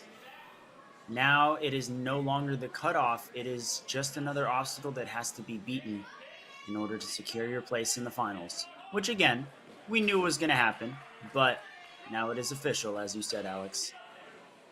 And in fact, there's clear number 5. Looking to beat clear number 3 of Kaleidoscope. Maybe you'll have to beat this obstacle too, the way things are going. Recall that the run order here was determined by the placement course. So in theory, these are the strongest athletes running later on. And you can see they're gliding through Kaleidoscope. Didn't have a problem with it. Tilted the Kaleidoscope a little bit, but caught the cliff ledge anyways, and just breezed right through the logs. I think he should be in first place on time. but I believe clearing you are boats correct. would be a huge benefit. And immediately grabbing that ring, athletes now figuring out that you've got to go right for those rings. And now let's It see looks like him he's get sizing a... up to Oh, wait a dismount. minute. Wait a minute. He's going for it. Hold the And he phone, gets everybody. it. He's got it. He's on to Area 53, our final obstacle of the challenge course. Getting Just like I inverted, trying to said. put up a swing. Just like I said maybe they'll come up with a new technique that I'm not thinking of. Aiden Ayers did exactly that. Inside of 10 seconds, the red light blinking. Got to get up to that trapeze bar, which unfortunately he was not able to do within the time limit. Nice rollout, though.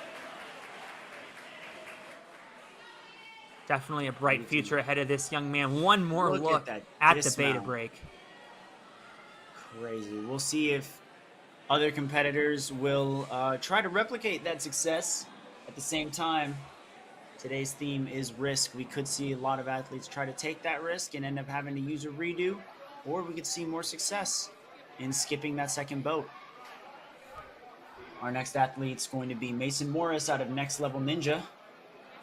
Made it to stage 3 at the World Championships this year, and second place in the Northeast Regionals. 13th in the world in power rankings. He made it to Thunderclap on stage 3. So beat the entire front half of the course. Again, on stage 3, had to beat all of stages 1 and 2 to get there. So a very strong young man, one who knows how to do skyhooks, for instance, as well as the kaleidoscope. Both those obstacles were in stage 2. This one new to the athletes, though, the pole vault, although they have been making it look easy. Onto skyhooks. Missed camera angle there, but definitely light work on the big swing, and it's just trying to adjust his body right now to swing in the right direction to the third skyhook. There we go. I think the athletes realizing they don't have to overswing that. They just have to swing enough, and actually underswinging it a little bit and reaching kind of stalls out their momentum so that they can change direction easier, although just wasn't able to get that pop to get up on to the second hook. And Mason will use his second attempt. So far, nobody has beaten an obstacle yet on their second attempt. We'll see if Mason is the first. And remember, if he does, he's able to move on and still has one retry in his back pocket. There we go. Taking some time, trying to reposition himself on that turnaround, and is now facing straight forward, trying to get some big swing in. There we go. With the dismount. First person to properly redeem themselves on an obstacle they fell on. Remember, he still has one more retry if he falls again, but he doesn't want to fall again. He wants that buzzer. Although his time is starting to run down, just peeling off of the kaleidoscope ledge. Now, just after a it's reminder reset, oh, sorry about that. I was just going to remind our audience here that because he did fall on a different obstacle, he does get a redo. But this is the last obstacle he'll get a redo on. In the event he beats Kaleidoscope and advances to another obstacle, he will not have any more safety nets. And down goes Mason. Yeah, just not able to hang on to that cliff ledge. After a lot of different obstacles he's attempted here today, just a little bit ran out of gas as we take one more look at making that skyhook jump. Properly redeeming himself, although just barely missing out on time, and now the fractions of seconds are really starting to come into play. Yeah, if you look at that, it was about 1.2 seconds that kept Mason out of a qualifying spot in the finals.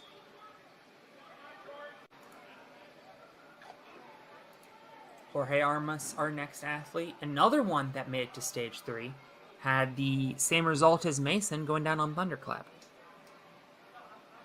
Now it says here that Jorge trains out of SoFlo Ninja Academy, but at the same time, his old gym was Ninja Street, which I believe recently closed down. Yeah, unfortunately, that great facility there down in Miami. Kind of in a Phoenix state, though, with SoFlo. So Jorge finding a new ninja home.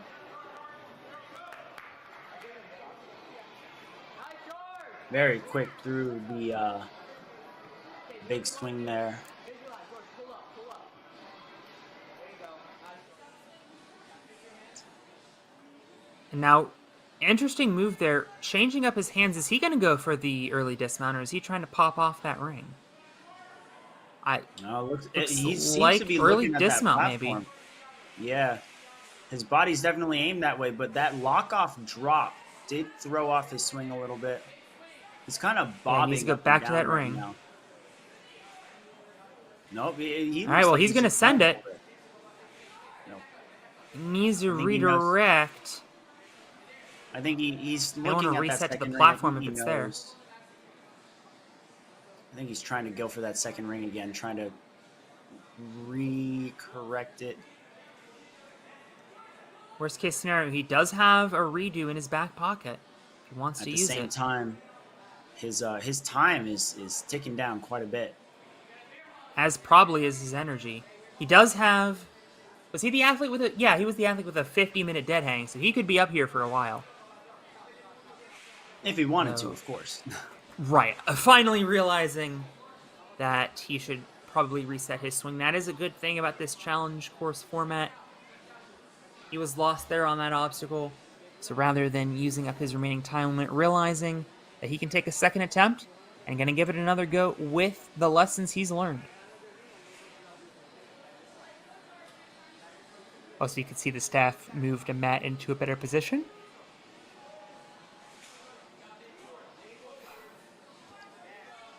More properly preparing for Jorge in whatever strategy he's going to go for.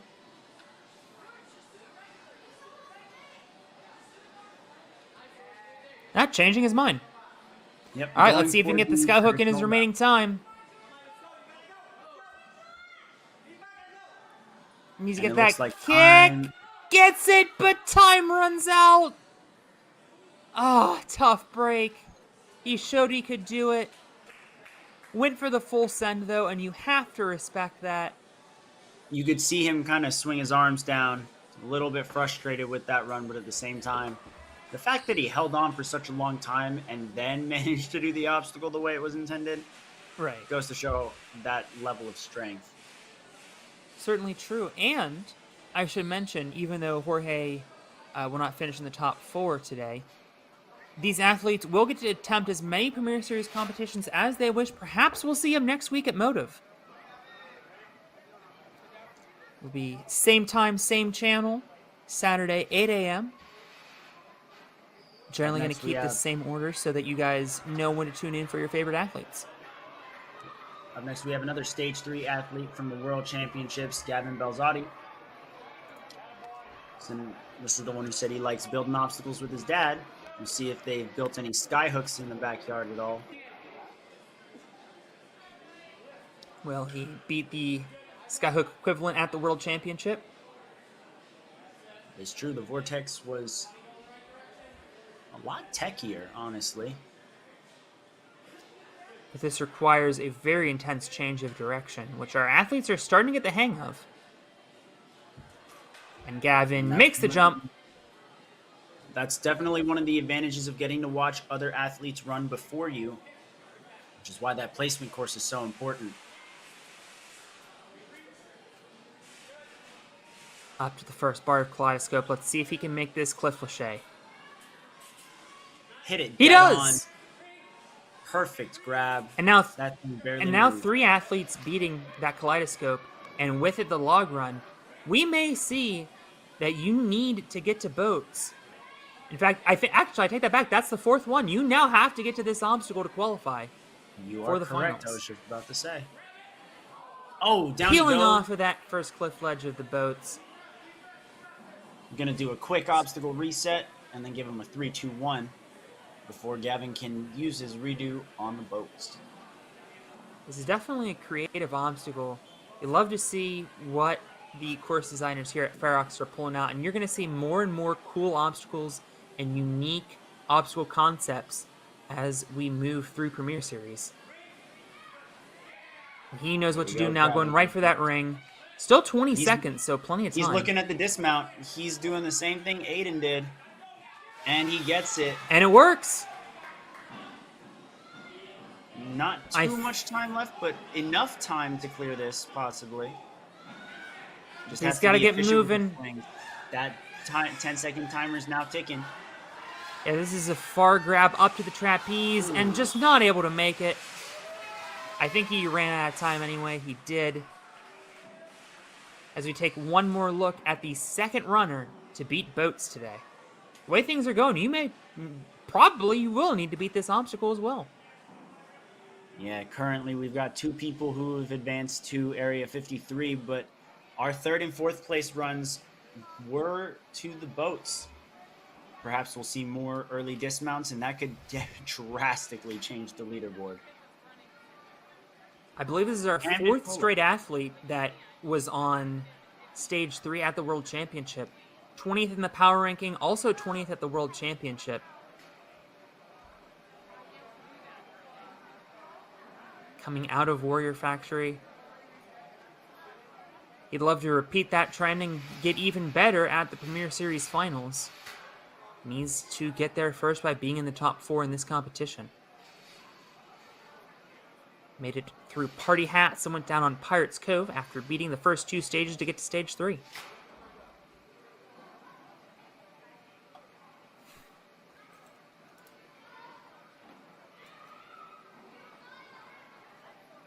Was also in 4th place in points in the Midwest. So a good omen perhaps for his top 4 performance if he is able to do so.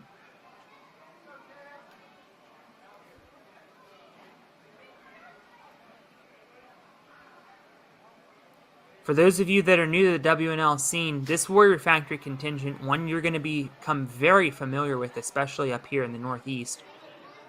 They show up and show out. Facilities in Buffalo, Rochester, Syracuse, and Hamilton, Ontario. Taking a little bit of extra time on the pole vault there, but made light work of the big swing. Kind of makes up for the amount of time taken on the first obstacle.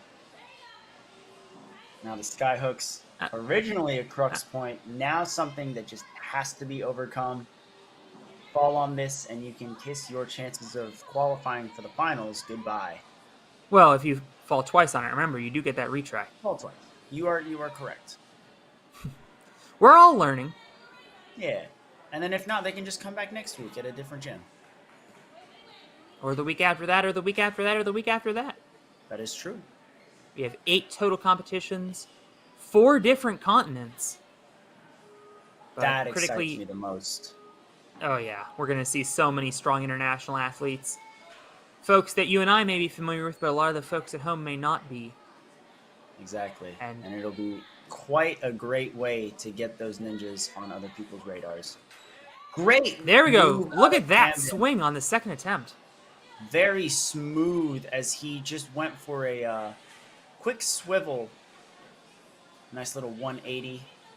But we can see the kaleidoscope is a little crooked right now. He's going to have to grab and reposition it. Oh, watch out. Still hanging on to that ring, though. Yep, has to keep swinging. Drops down. Going to have to use his second redo. Just a reminder to all of our people watching right now, if he beats this, he will not get any more retries on obstacles. Well, in any event, his time running low.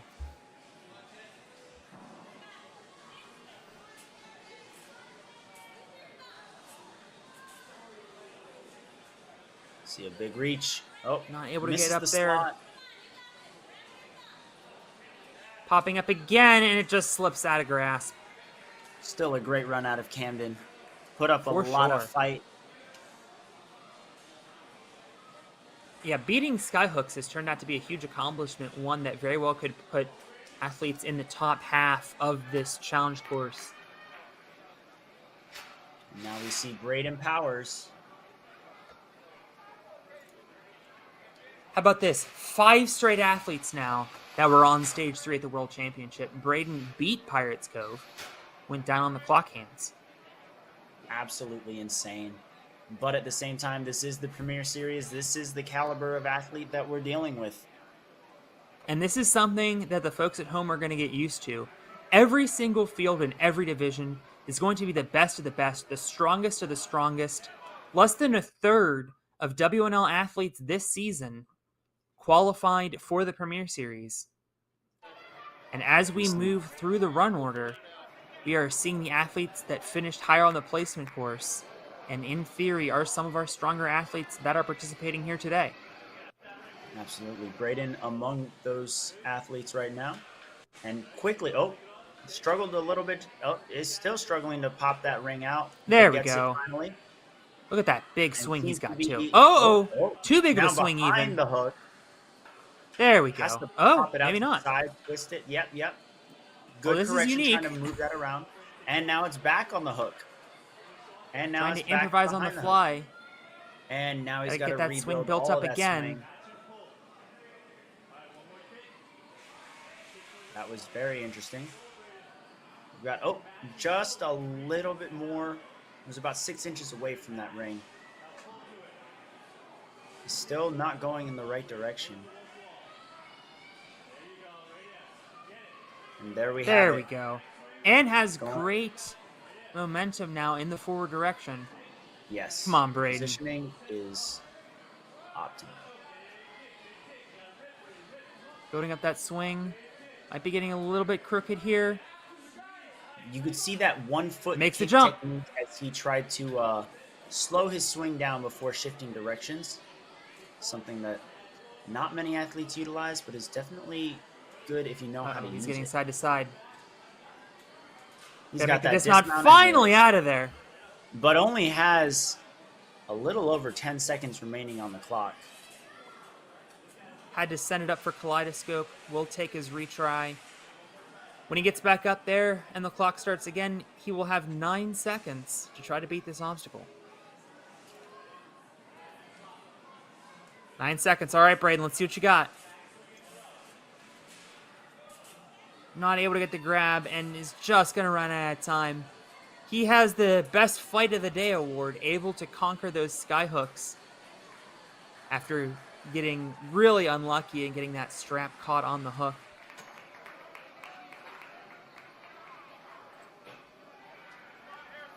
Moving on now to Harrison Munoz, 18th in the power rankings for the kids.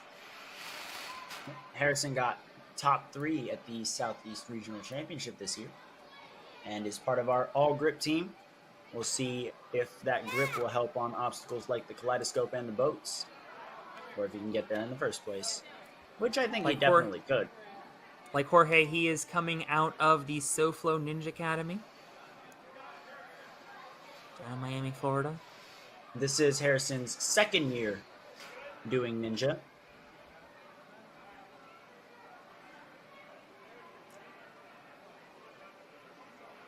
On top of his top 3 placement in the regional championship, he also finished in the top 5 in season points in the Southeast region.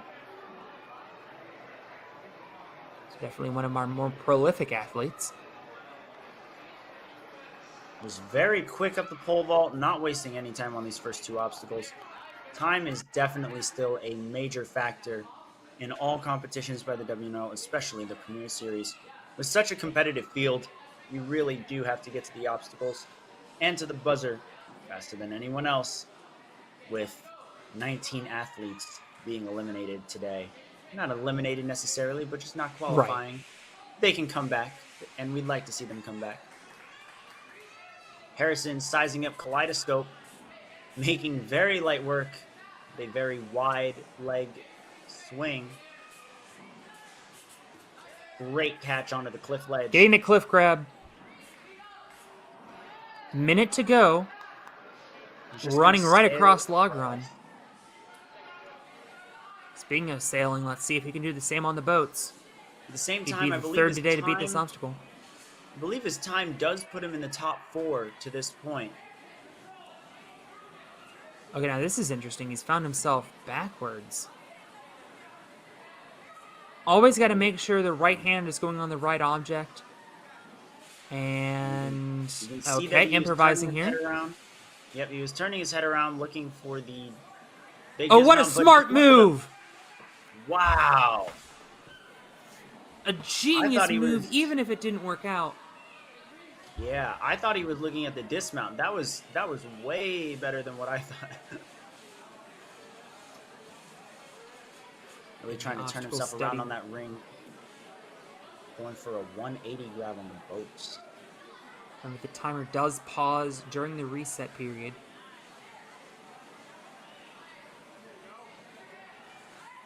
There we go. Facing forward. And this time he's just going for it. And he gets it! There's the dismount. Harrison Munoz is the third today to defeat the boats. Not enough time to make any progress on Area 53, but nevertheless, a great move out of Harrison, showing great power throughout this course. And he finds himself currently on the podium with just a few runners to go. Yeah, his run puts him in third place. Makes it to the final obstacle. Was not the fastest to that point, but at the same time, it could very well be enough to keep him in the top 4. Connor Hughes at the starting line right now. 5th place at the World Championships. 2nd place in the New England region this season. Coming off of a very, very successful year. Training out at Gymja Warrior. 3 years of experience under his belt. Now gets to put all of that on display at the Premier Series. Connor looked very impressive in the placement course. He was also one of 5 athletes in the world, at least in the kids male division, I should say, that hit buzzers on all 3 stages at the World Championship.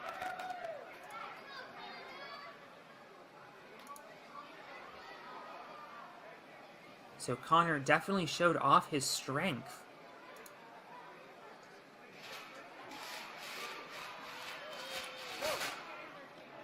And off goes Connor. Slowly knocking down that pole, but quickly climbing up, using his hands and feet very efficiently here. I just checked. Connor was also in the top 10 at the power skill at the World Championship. So definitely showing that power. I love the mohawk, by the way. Now the skyhooks are a bit of a mixture of power and technique. We're going to have to see his directional changes and how he is with those, but the power absolutely plays into his favor here. And there we see it. Well, he makes the grab. And he is going to be one of the fastest today through skyhooks and on a kaleidoscope. This could be the breakthrough we needed to perhaps see our first buzzer in challenge course history. Put his hand just under the slot there. Gets his hands around the bar. Trying to straighten himself out before swinging. He doesn't want that cliff ledge to be crooked when he catches it. There we go. He does Perfect catch it and he run so moves far. on. Very true. Hasn't even used either of his retries yet. As We he see finds the himself boat on boats. is flopping around, Uh-oh. which means we might have to do a bit of A rerun, aid for yeah. that. We can see that these boats geez. are pretty flimsy, or at least thin. Well, it's working out so far. That is true, but you never know how many seconds that could have taken up and where he could end up on the leaderboard. He's now made it 4th place, which means in order to qualify for the finals... Whoa! Oh, watch out! Hope he's okay. Uh-oh.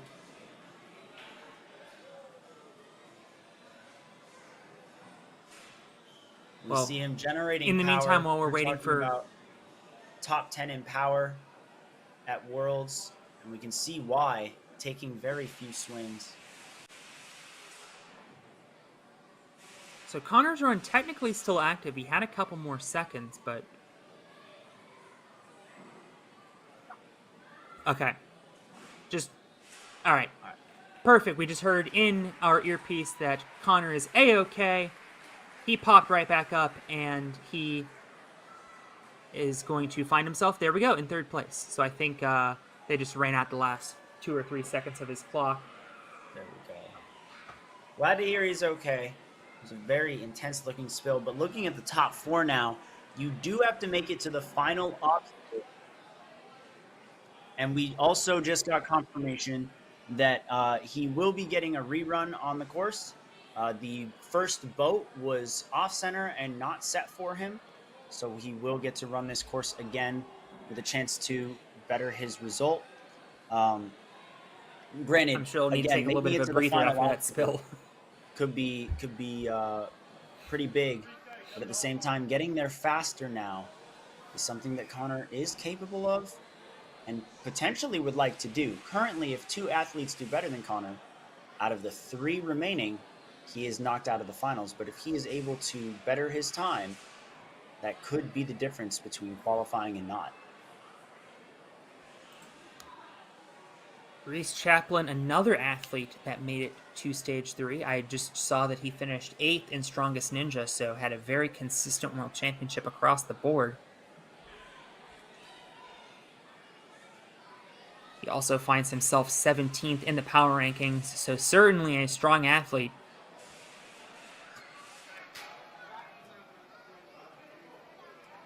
Oh, yeah.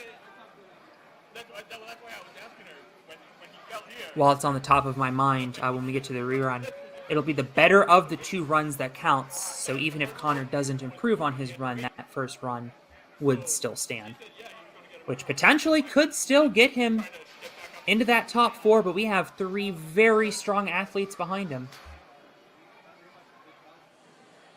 You are not wrong, including our next runner, Reese Chaplin.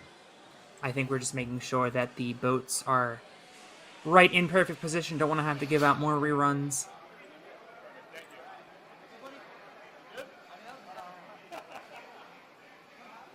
Reese is ready to go when Ferox is. And just a reminder to everybody watching, as soon as we are finished here with the challenge course, we're going to get the cameras back into position for our kids' female competition. We will have, I think, 11 athletes in that field.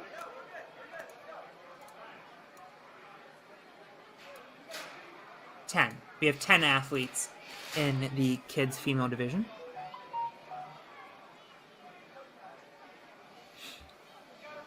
Reese, though, like we said, one of our strongest athletes, incredibly consistent at the World Championship.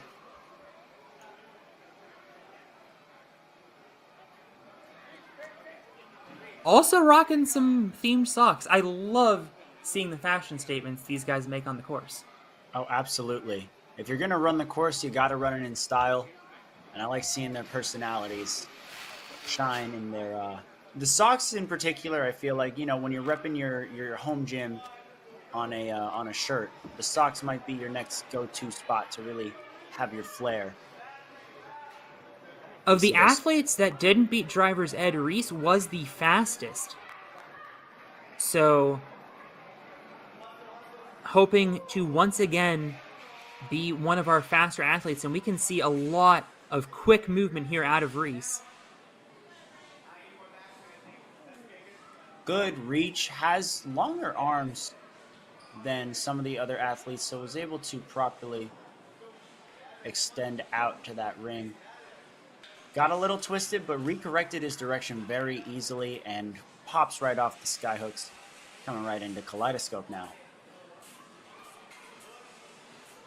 Great power on those ring swings, able to get right up to that bar, and smartly using the ring behind him once that Kaleidoscope spun on him a little bit. As soon as he gets off of this, he'll be on to log run. And I like that we're seeing watch out. little to no hesitation on log run. And again, this boat seems to be moving around quite a bit. Well, Reese gets it. And indeed, he is also going to skip that second boat. Go for the platform. This is allowed by WNL rules.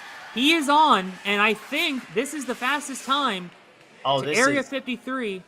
He's hands down the fastest. He has so much time, but we have not seen anyone land this ring to trapeze swing yet. Reese trying to generate as much power as possible to be the first, which could be it. Oh, taking an extra swing. running low on time and peels off the trapeze. They're going to give him a reset. He has only 6 seconds left. I think they might just run out his remaining time. Taking one more look at the incredible run Reese has had up to this point. And with the And then that amount big of send time, for the dismount. with the amount of time that was taken on these, this does put Reese, I believe, in the first place position at the moment. And Maybe second, because I didn't realize how fast Aiden got there. if he got first or second, then Okay, that cannot be right. That's definitely firstly, not the right. time limit is 2 minutes, so Right, and then we didn't have a clear. we'll get that. so We'll get that corrected. regardless, if Reese is in first or second, he's guaranteed a spot in the Well, not necessarily, because No, remember if Connor he's has first. a rerun. If he's first, he is guaranteed a spot in the finals.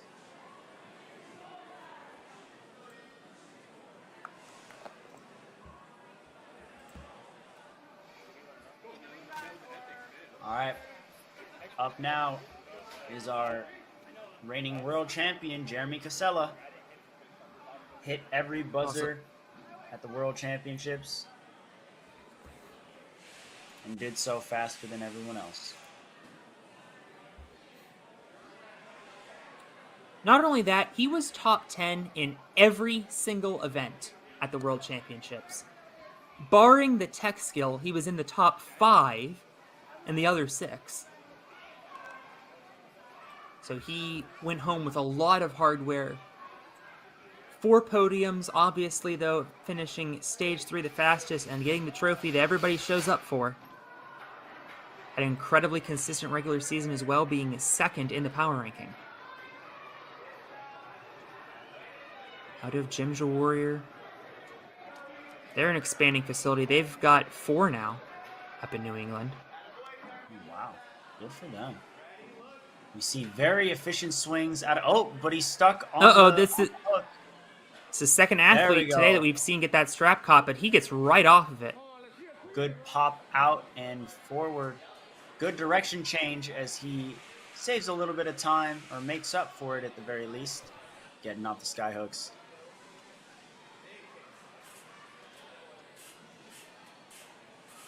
Showing great resiliency and resolve, what we would expect out of a world champion. But he is going a little crooked right now. Has to straighten out. Stop that kaleidoscope from swinging. The first official phase of his title defense. Now, he's Making his making way quick now work through the of- log run. And critically, it looks like the boats are going to stay steady. So that's good to see. Now, he's making good work on these obstacles. The question is, how is his time going to hold up compared to other athletes here?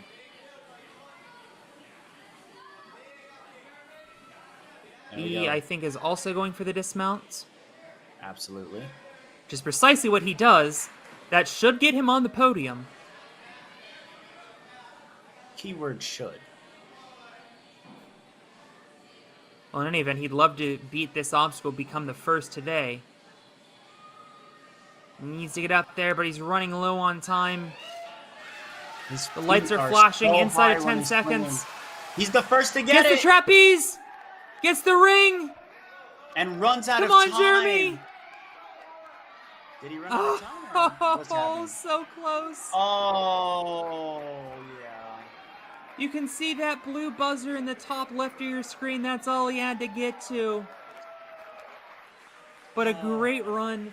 He has gone further than any other athlete. He got to the last obstacle very quickly in what should be a top 4 time. And was the first athlete to make it onto that trapeze and go down the pipe coaster. So let's take a look at the standings. Reese's time, I'm pretty sure is below Jeremy's, but I could be mistaken. We do need to get that recalibrated. In any event, we do know for sure, mathematically, that Aiden Ayers has qualified for the finals. Yes. Congrats to We him. presume Jeremy has as well, some combination of Reese, Connor, and our final athlete, at least before our rerun, Tanner McKenna out of Steel City Ninja in Pittsburgh. We always see him at our Iron City comps. Great fashion statement with the headband and the mohawk, but also a tremendous athlete, top 10 in the power rankings, top 5 in Strongest Ninja. He was 7th at the World Championship. Oh! Oh, he's good, he's good, he's good! Yep. I thought his foot tapped, but no, he managed to link through the skyhooks. Really going for a fast time here. Looks like he wants to just turn and go. And that's exactly what he does. Oh, he is not stopping for anything right now. Sprinting through the first 5 obstacles. Now just onto the boats. If he beats this, he looks like he would be the fastest to the final obstacle, putting himself in an excellent opportunity to become the first to complete this entire course. He's getting sideways though on a swing, makes the grab, or makes the dismount. That puts him into first place. He's qualified for the finals in November, but he wants more. A well-deserved run. Now we're seeing a lot of these wide leg kips, but we are also seeing that they're slowing down. It's very powerful, but does take a lot of time to regenerate. And about the most convenient possible time for the camera to reset. That's okay. It looks we like are he made going to go right contact. back. Yeah, it looks like he made contact with the bar there, but did not hold on. Sent the coaster down for a second, but his timer is paused with 29 seconds to spare. For what it's worth, 30 seconds very well could be enough to beat this obstacle.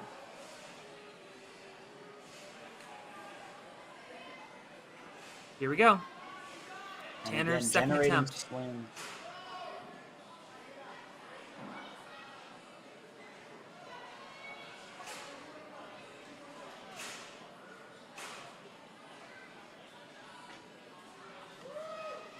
Great kip ups there. That split leg technique. Trying to get to the trapeze. And once again, unable to grab it. However, Tanner McKenna currently finds himself in first place.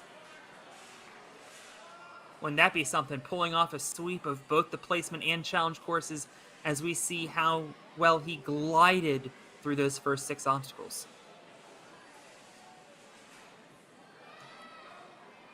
And we have our adjusted leaderboard at the moment. Tanner McKenna, that time on Aiden Reese Ayers. still needs adjusted. Fair enough. So Reese's I think adjusted. Tanner, Aiden, Jeremy are safe, and some combination of Gavin, Connor, and Reese will be our final athlete in, presumably. Right. But we do have to results wait to as see. of this point unofficial. We do have to wait and see how Connor does on his rerun. That'll be coming up real soon. Man, what an event this has been for our first wave, first division, first Premier Series competition. There's definitely already been quite a few highs. This is taking me on a ride. And speaking of, the ride's about to end here with Connor Hughes getting his rerun after the boat was not reset. Hopefully everything's And in that is line turning for out to him. be critical because who knows if that boat was reset, if he'd be in the top 4. And that's what this rerun is for. We want to make sure that this course is fair for everybody. And Connor is moving right now. Yes. The difference between his time and the time right above, which I believe belonged to Gavin, was 6 seconds. And he spent about 4 or 5 waiting for the boat to be reset. So this is definitely attainable for him, as long as he doesn't make any careless mistakes.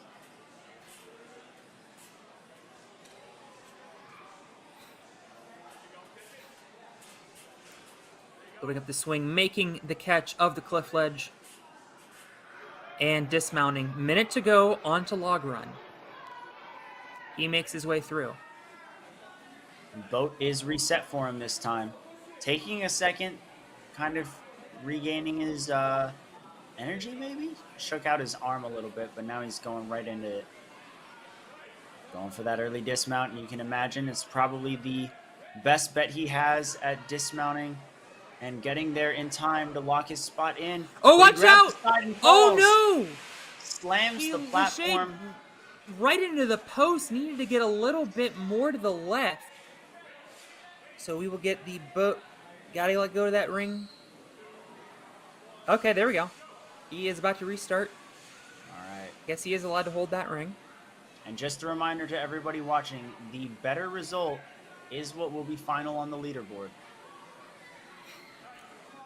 He did beat the obstacle even though it wasn't properly reset.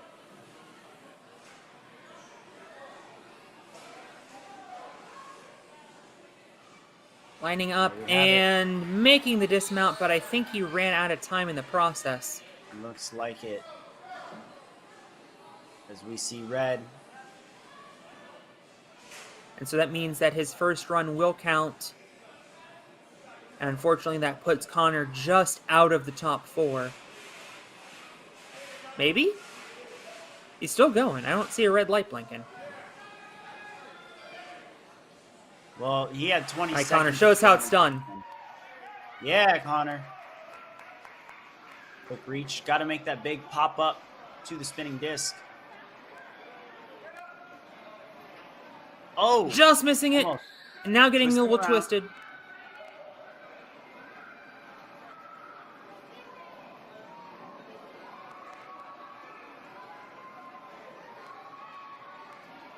Even Might if this just be going doesn't for the count, this is platform. fun.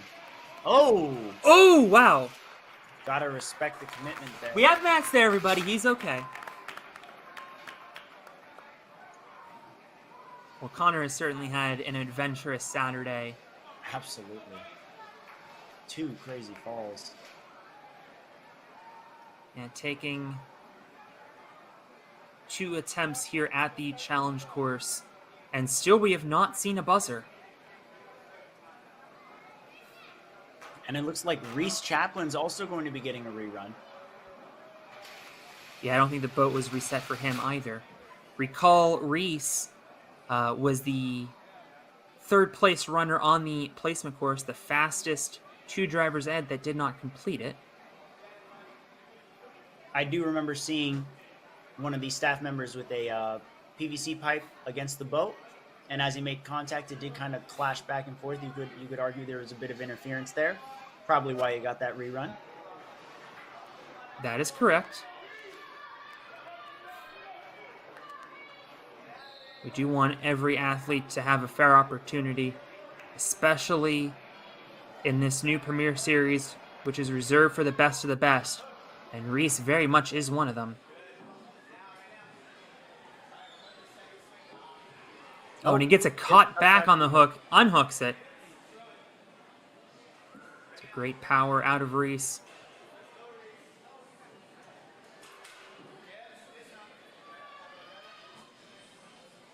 All right, now Through the facing sky down hooks on a Clyde. kaleidoscope.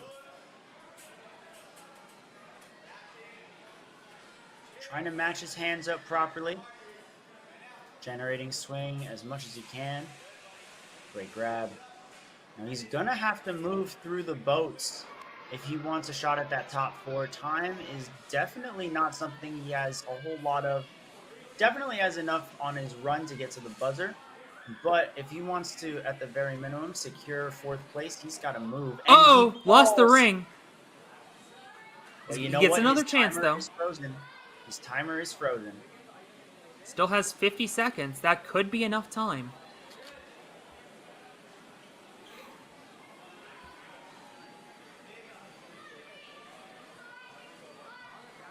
You could tell he was really trying to move with a sense of urgency there. So much so that he just missed the hand placement on that ring. Was much more cautious this time and is now sizing up that dismount. He's going for it. And he gets Great it. release. I think that puts him in the top 4. He had about 25 seconds, maybe a little less, as he made that dismount across the plane. I believe that is, in fact, enough. Well, let's see if in his remaining time he's able to complete Area 53. No one has done it so far. Not Misses able to get that to the bar. trapeze. And with 5 He seconds does left, it technically looks like have they're another gonna- rerun, or another retry, excuse me, but realistically with 5 seconds left, Right. he is going to take his top 4 place with pride and get ready for the Premier Series finals in November. You can see that dismount, the move that put him into 4th place, knocking out Jeremy Casella by 1.5 seconds. Roughly 2 seconds. And that's a huge... do we have more on the start line? Okay, I guess we have one more. Harrison Munoz. Hold everything.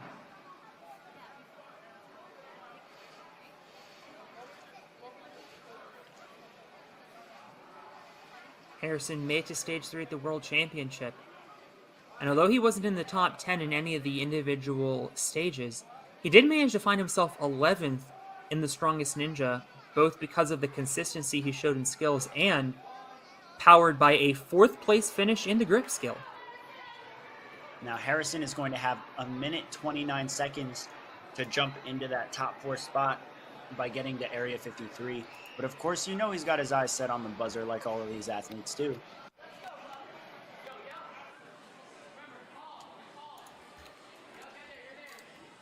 Harrison was on the all-grip team, something you would expect from an athlete that finished 4th in that grip skill. He was also 5th in points in the Southeast, 3rd in the regional championship. Through the skyhooks with about 40 seconds gone and about 50 to go. Just a reminder to everyone in the chat that for all of these reruns, we don't take their rerun result unless it is better than their first result. We take whatever result is better. So if someone's original run was a better overall result than their rerun, then we keep their original. Not able to make the cliff grab on the boats.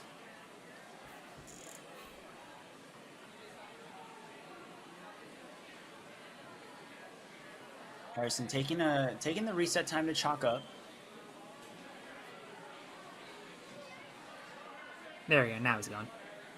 You should probably go by the lights in the background, not by the timer. I know it's a couple seconds ahead. We are working on that. And he gets backwards again. Second time now. This happened to him in his first run. Turns himself around, trying to build up a big swing. Was flopping around just a little bit, but goes for it. And he just comes up short in the dismount. A little too low. Comes up short. And so Harrison Munoz will need to wait another day to qualify back here at Ferox for the finals. Still some leaderboard adjustments to be made. In fact, we just saw one that now Jeremy Casella is in the top 4.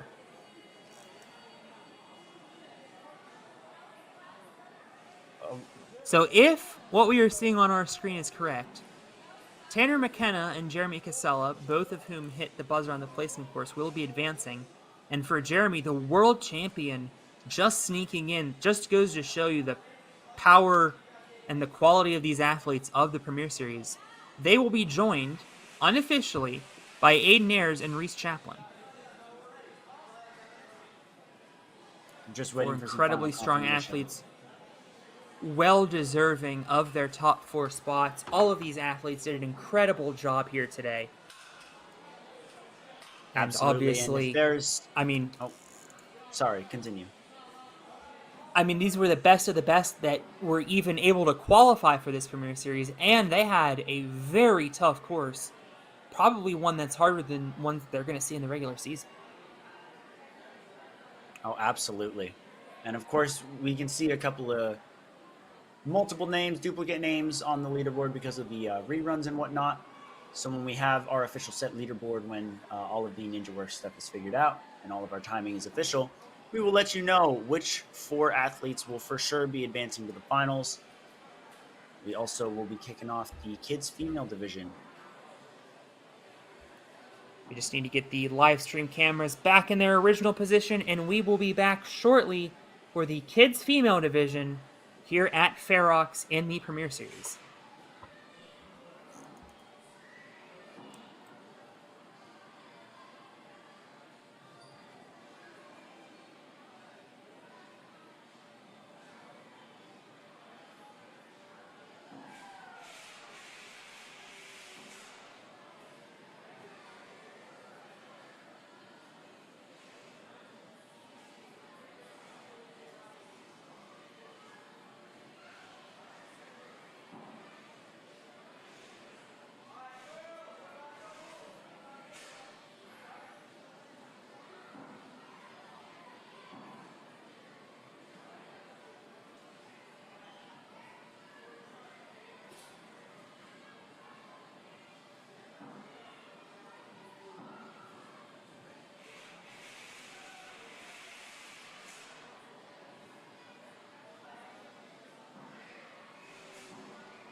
Testing, testing.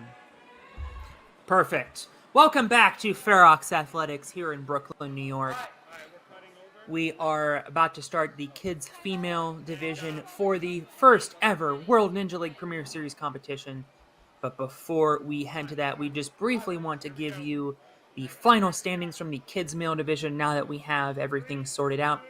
It is in fact Tanner McKenna, Reese Chaplin, Aiden Ayers, and Jeremy Casella who are in the top 4 qualifying for the finals. And we are going right, it looks like, into the placement course for the kids females. So in our first runner, we don't seem to have a name up There there. we go, It's Sarah Nicholson. Sarah Nicholson is a 2-time finalist at the World Championship. Has been training for 3 years out of Jump Climb Extreme. Unfortunately, And, not able to get that grab up to that bar. For those of you just joining us, this is the placement course. It follows the furthest fastest flow course format. Your result on this determines your run order placement for the challenge course, and the challenge course is what qualifies you for the finals. We're going to jump right in from Sarah Nicholson over to our next athlete. Is this Elise? Looks like we have some movement of people. Understandable. I think they were doing a podium celebration. Elise Vessel will be our next athlete. Dante, you're just going to follow them on 4 for right now? Another one of the Warrior Factory athletes. They had an incredibly strong showing for the boys. Let's see if the girls can hold up their end of the bargain. Again, we have a pretty tight time limit on this course. It does require some efficiency. As you can see, Elise really trying to get her way up to the bars. Elise was in the top 20 at the World Championship, made it deep into stage 2. Great drop down into that bar, making the jump to the trapeze.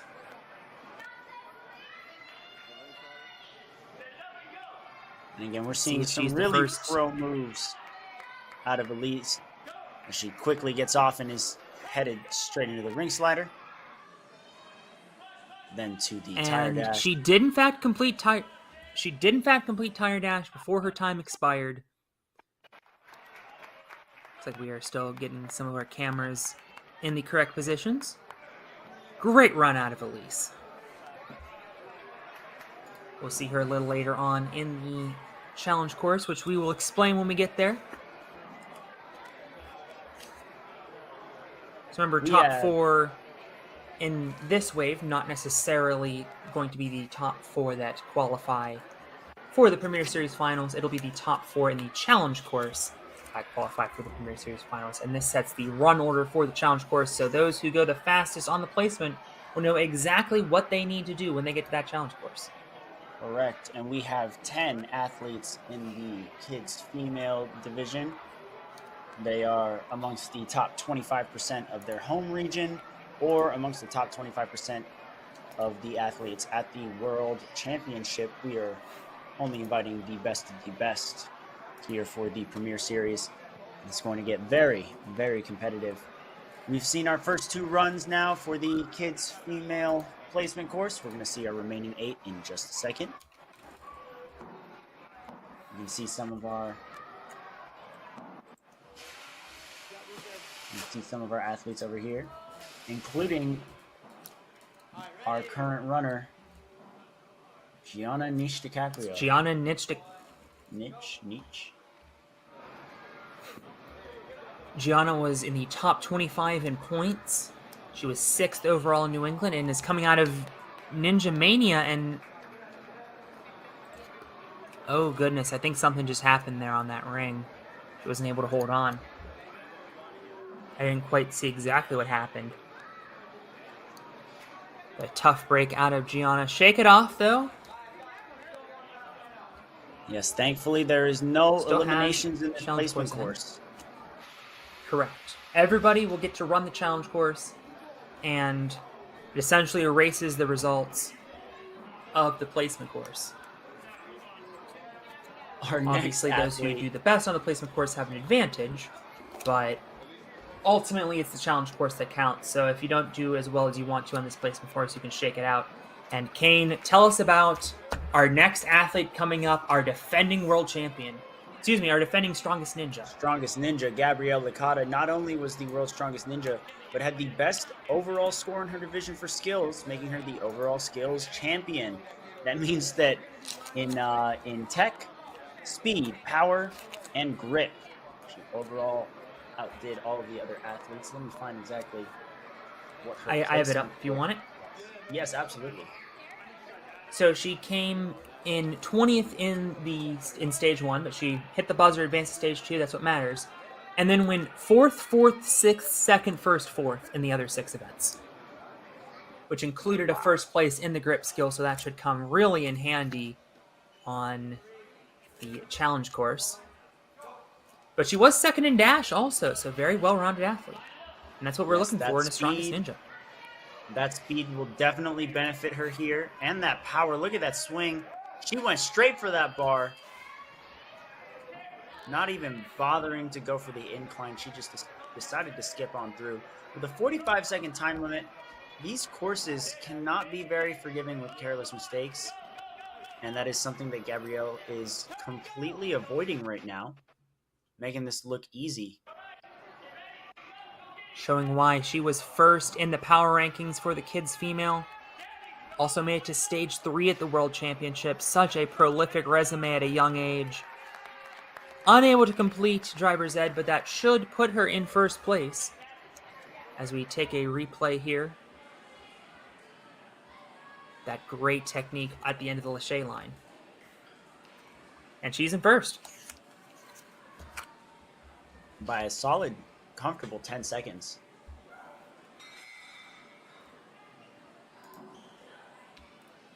Well, from number 1 in the power ranks to number 2 in the power ranks, and also number 2 in our strongest ninja division at the World Championship, it's Emily Schaefer coming out of Steel City Ninja. The whole Schaefer family, very prolific at ninja, so I'm fairly certain we're going to at least see her brother Alex competing.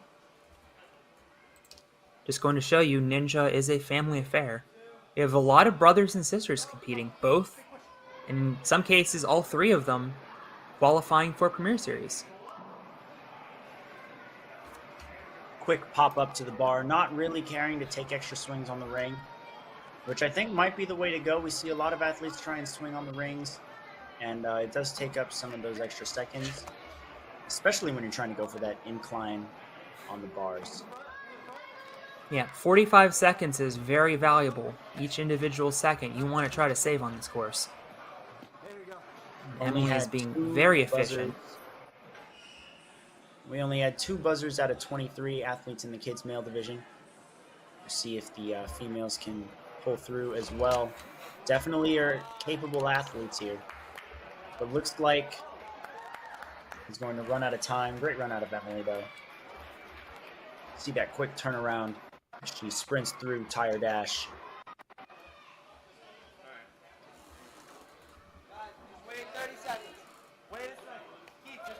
We'll see her and all of these athletes in the challenge course a bit later on as we move on to Evelyn Ardal.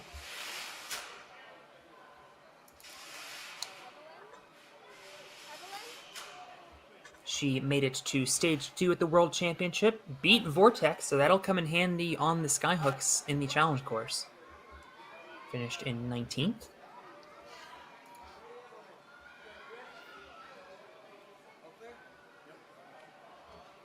Also finished 11th in both stage 3 and the grip skill, so a very strong young woman. Knocks over Thump, no problem. Sizing up the trampoline a little bit, and then again doing a quick lock off and pull up to the bar. Good, trying to minimize those swings in the beginning. Now it's up to this drop, which I believe is, it looks like 2 feet. I mean, it's certainly daunting for these shorter athletes, and she just wasn't able to get to the trapeze. So that does currently put her first in the run order for the challenge course, but Kane, you and I have seen some strong runs out of first runners. We've had first runners win WNLs Sometimes at a higher rate than it seems like it should. So nothing wrong with Absolutely. running And first. even if you're not running first, even if you're super early in the run order, some of the first clears in many of these divisions were amongst the first 10 athletes at the World Championships on stage one out of hundreds. So, anything can really happen. For sure.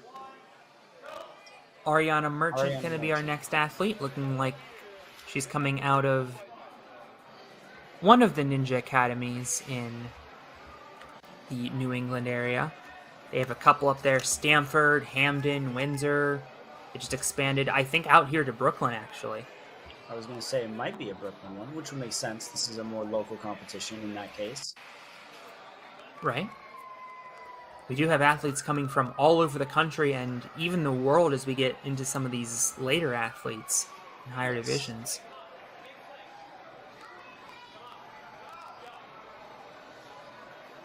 You can see the time flashing red. Can she beat the Lachey's in time? It looks like she did. She did, in fact, beat the Lachey's in time. That puts her ahead of all of the athletes that weren't able to complete that obstacle. However, she did not have enough time to complete the ring slider. So we take one more look.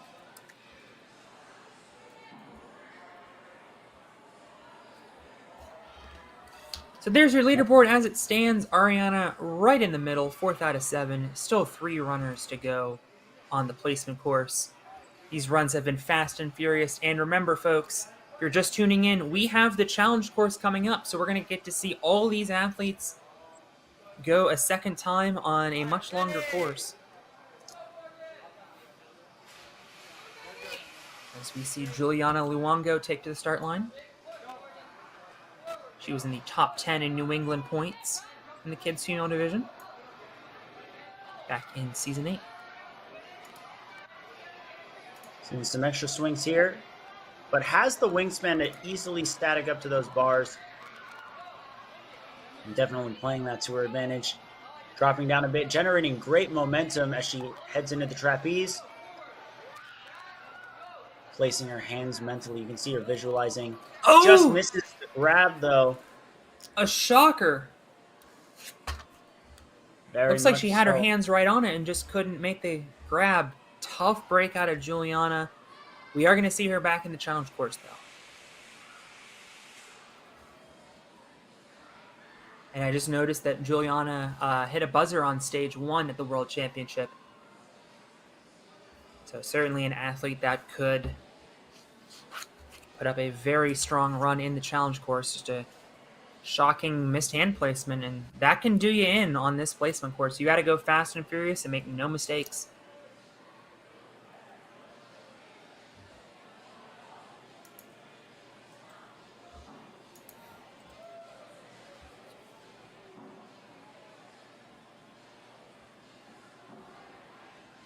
So we have Morgan Lochner and Greta Boucher as our last 2 runners. Both these young ladies in the top 20 in power rankings. Starting off with Morgan, she was in 8th place in points in the Northeast region.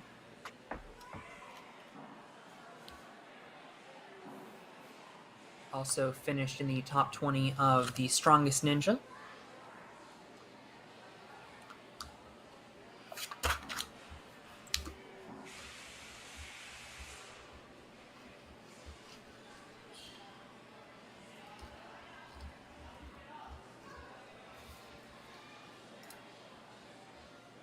You know what? Just to hype up these girls quite a bit. These are not slouches of athletes whatsoever. These courses are a bit technical, especially on the speedier side of things. But oh my goodness, we're in for a real treat when we get to the challenge course. I see a lot of stiff competition coming up, especially with only 10 athletes. It's not the most amount of time for you to fully strategize an entire course, but at the same time, all 10 athletes are very capable of making it halfway through the course at minimum, possibly further, probably further. We're definitely going to see some get to boats and almost certainly to Area 53. Absolutely. We didn't see any clears in the boys. Could one of the girls show up and take the boys to task? Definitely a It lot to appears- look out for later in this competition as Juliana about to start with Again. Lucas Real on the sidelines. I'm trying to recognize the shirt. Run order they sent out is different. Okay, so I'll do Greta. Nope, this is Greta and Juliana. Greta and Boucher. Greta Boucher. Hold on, make sure she's ready. Oh, do we have Greta up? Is that... That I appears see. to be Greta. So we're going straight to Greta. 4th in the power rankings out of hundreds across this division. She also was 6th place at the World Championship. Her shirt says Operation Link Everything. So we'll see how that Well, here's your plays out. opportunity. Yep. Right here in the Lachey lane and Well, living up to the living up to name. the shirt. Yep. Great moves out of Greta. This might be one of our faster runs to this point so far.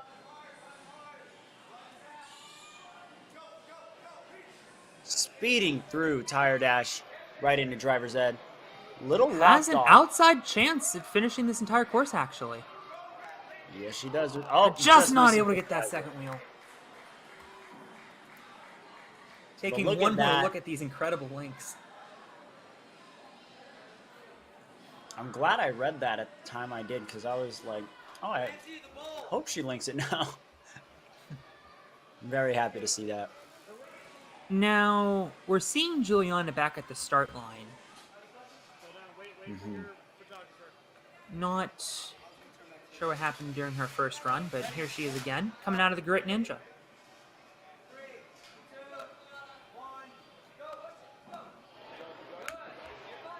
Oh, Little careful. stumble. Stays And you on the are mat, allowed to hit nice the ground and safe. there. We did get confirmation.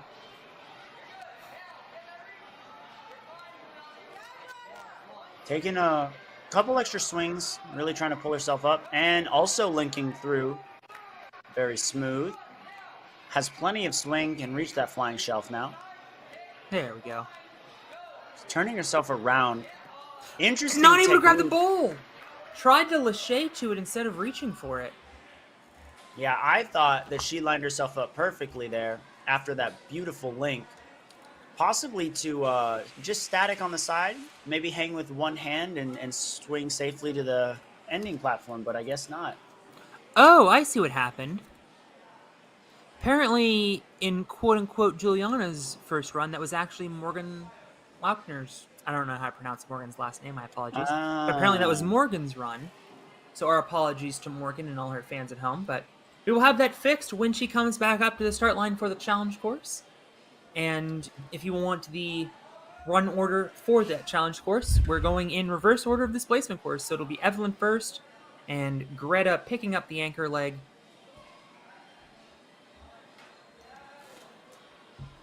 Okay, now Alex, those runs went fast and furious.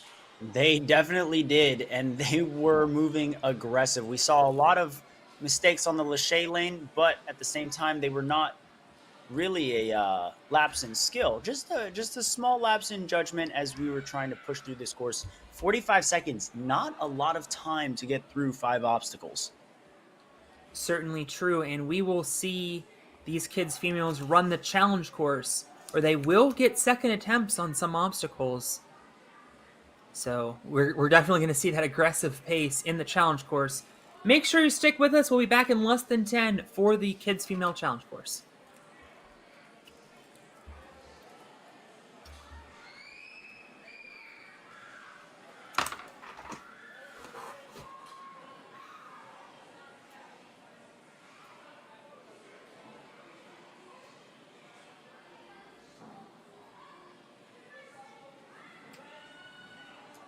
It seems like the challenge course will be starting a little quicker than 10 minutes from now. So I figured we talk about the format of this. This challenge course format is a new format to the WNL. This will also be available for regular season competitions as we head into season 9. Essentially what happens, our athletes will be running a course, and if they fall on an obstacle, they will get one redo on that specific obstacle. There are 2 different redos, which means you can redo 2 different obstacles. However, let's say you make it to obstacle 2 and you fall. you use your redo, and you fall again. Your run is officially over. However, if you beat the second obstacle on your redo, you fail the third, then you can redo the third. That is your last redo. So you essentially can either fail 3 times before your run is over, or you fail twice on the same obstacle and your run comes to an end. It's one of those newer formats.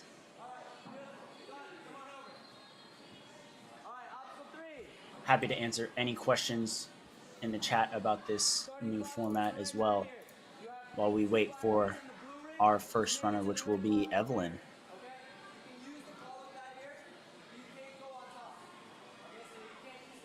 Saw a lot of great moves, a lot of great links, specifically out of Greta and Juliana. It's a lot of fun to see.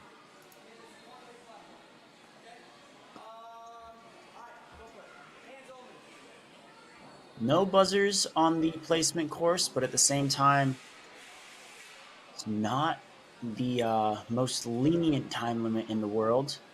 I appreciate that it keeps people having to move. There is really 0 time for hesitation. But when you get to this level of athlete, you should expect to hesitate less. Be ready to really push that pace forward.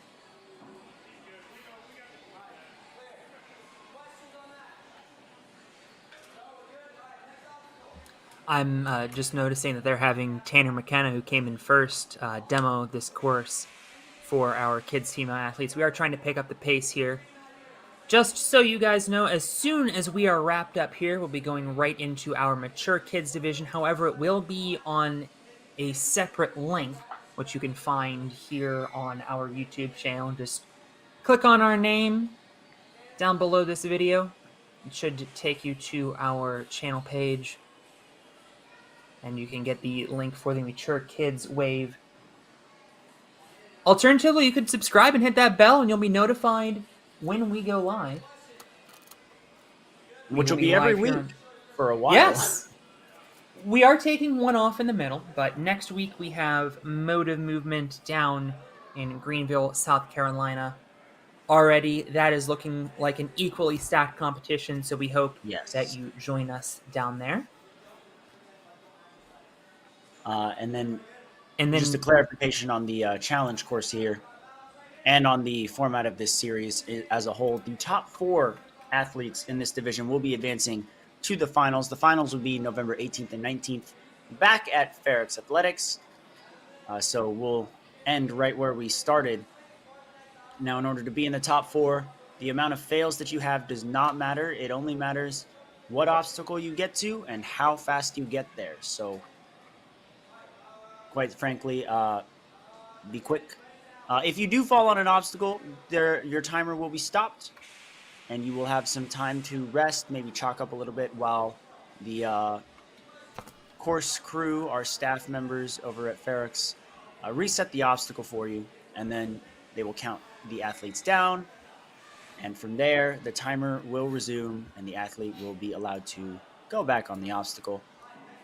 So it is absolutely possible for you to fall once, maybe twice, and still make it into the top 4 because your fails are not counted against you.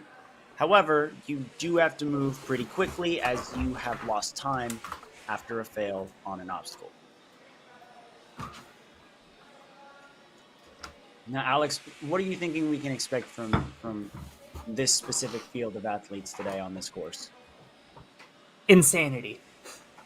It is going to be absolute insanity. I was just thinking, very rarely in sports do you see the number 1 and number 2 athletes competing at the same time, and that is exactly what we're seeing here in this kids female division. We have number 1 and number 2 in the Season 8 Power Rankings, who also happen to be number 1 and number 2 in the World's Strongest Ninja competition at the World Championship. So that's in Gabrielle Licata and Emily Schaefer, respectively. And yet we still saw Greta beat them both. And based on what happened with Jeremy Cassell, who granted did qualify, and we'll see him at the finals, but finishing 4th, anything can happen on this course. It's going to be incredible to see these athletes go in and crush it, especially those that were unable to get to the last obstacle and have something to prove on this challenge course where, like you said, they will be getting some redos if they're unable to complete the obstacle in front of them.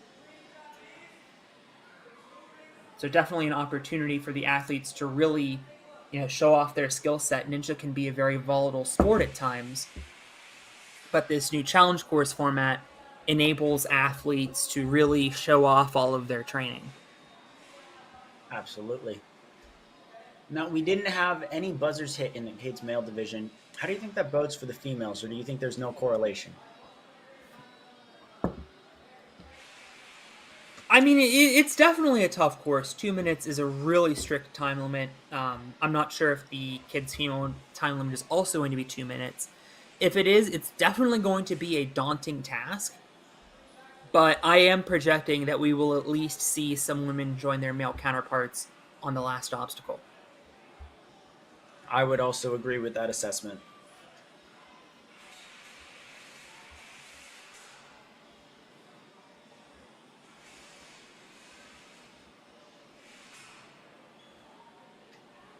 And just a reminder, our Premier Series is not just here in the United States. We're putting the world in World Ninja League. You can catch 3 of our qualifiers in 3 other continents. Our first international qualifier is going to be in Perth, Australia, down at the Ninja Academy over there.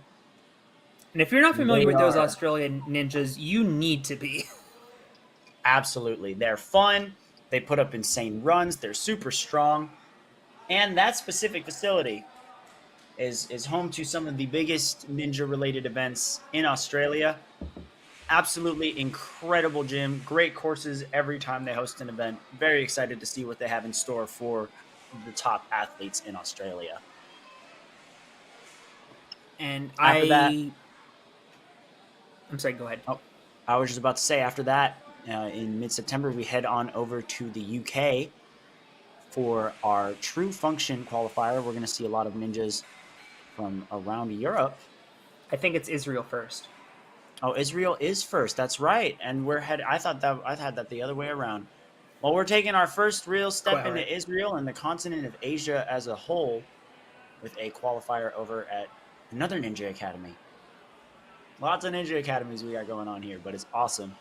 Israel has blown up in recent years with Ninja, their show being one of the most popular shows on their cable networks. And the gym scene has really popped off as well. So it's very exciting to see how this relatively new country to the sport is going to fare. But there are absolutely some incredible ninjas there. Some of the best there can 100% go toe-to-toe with our premier athletes, more than earning their spots. And I'm very curious to see how they do. And then wrapping up our world tour, I guess, is the UK qualifier at True Function. We'll be inviting athletes not just from the UK, but also from other areas in Europe. We saw some international athletes be on the podium at the World Championship, obviously, just by the nature of it being an event in the United States. The majority of the competitors were from the United States. But we saw the international athletes show up in force at our World Championship, and I fully expect them to do the same at the Premier Series. We very well could end up with some athletes from the UK or Israel or Australia or some other countries in Europe that make the trip be on the top of podiums when we get here in November to the finals. Absolutely. And I could not be more excited about that. Something that I've always wanted to see was a tighter, large scale in stakes, but smaller scale in proximity, more I guess I would say. Just to see all of these top dogs really battle it out in one space from around the world. And that's exactly what we can provide here in all age divisions, which is even more exciting. I was reminiscing with Chris last night about how the World Ninja League was back in season 1. There were 12 facilities back, in the dark ages of ninja in this country. But I guess ninja in general. And like almost every week you'd have these stacked fields because there were only like 10 to 15 competitions the entire season. So if you wanted to compete at your local gym, you had one opportunity and that was probably going to be it. So this is kind of a return to roots for the World Ninja League, where we have that sense of really stacked competitions, but also competitions in a familial environment. And it's really that like old school ninja that so many of us that are OGs of the sport really fell in love with. And we're now passing that on to the next generation, which I really like. Absolutely. Love to see it. As someone who's only officially getting to delve more into the sport hands-on this year, it's been absolutely crazy to see the state of transition because I have the mindset of one of these OGs, but I also trying to keep up with this younger generation, and Right. I think this Premier Series is a perfect way to balance that. Yeah, aren't we all trying to keep up with the younger generation? Oh yeah. I always make the joke. You turn 25, you consider retiring, start coaching. Like, Hey, I turned 30 this year. I'm already having back pain. that is why you're coaching. I'm Accurate. sorry, that was rude, but Yeah, I mean, you're right.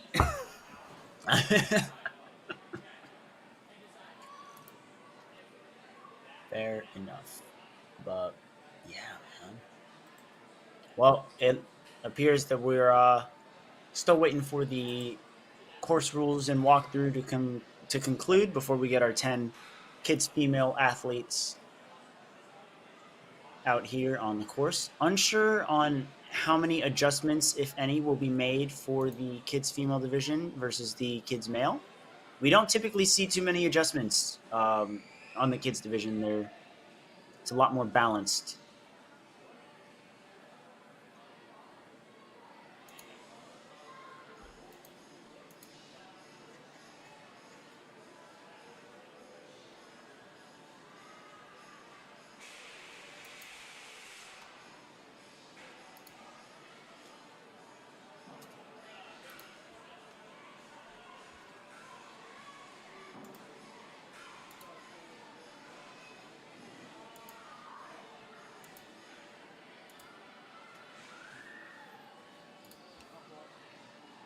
I'll let you know.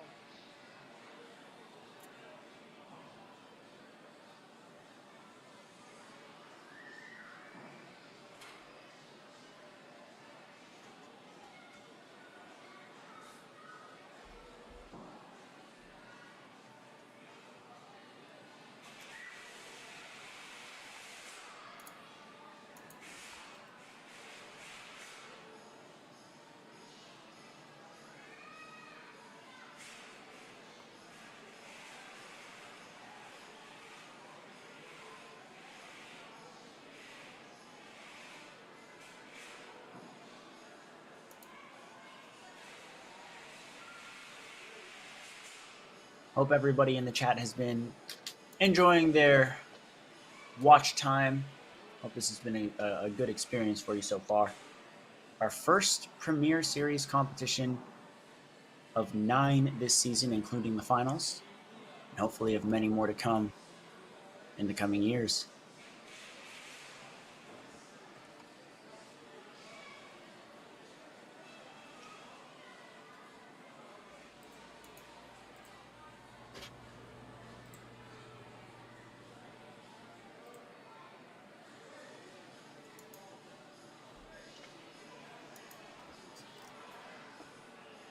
Now we should be pretty close to starting. I know that we have gone through the rules walkthrough.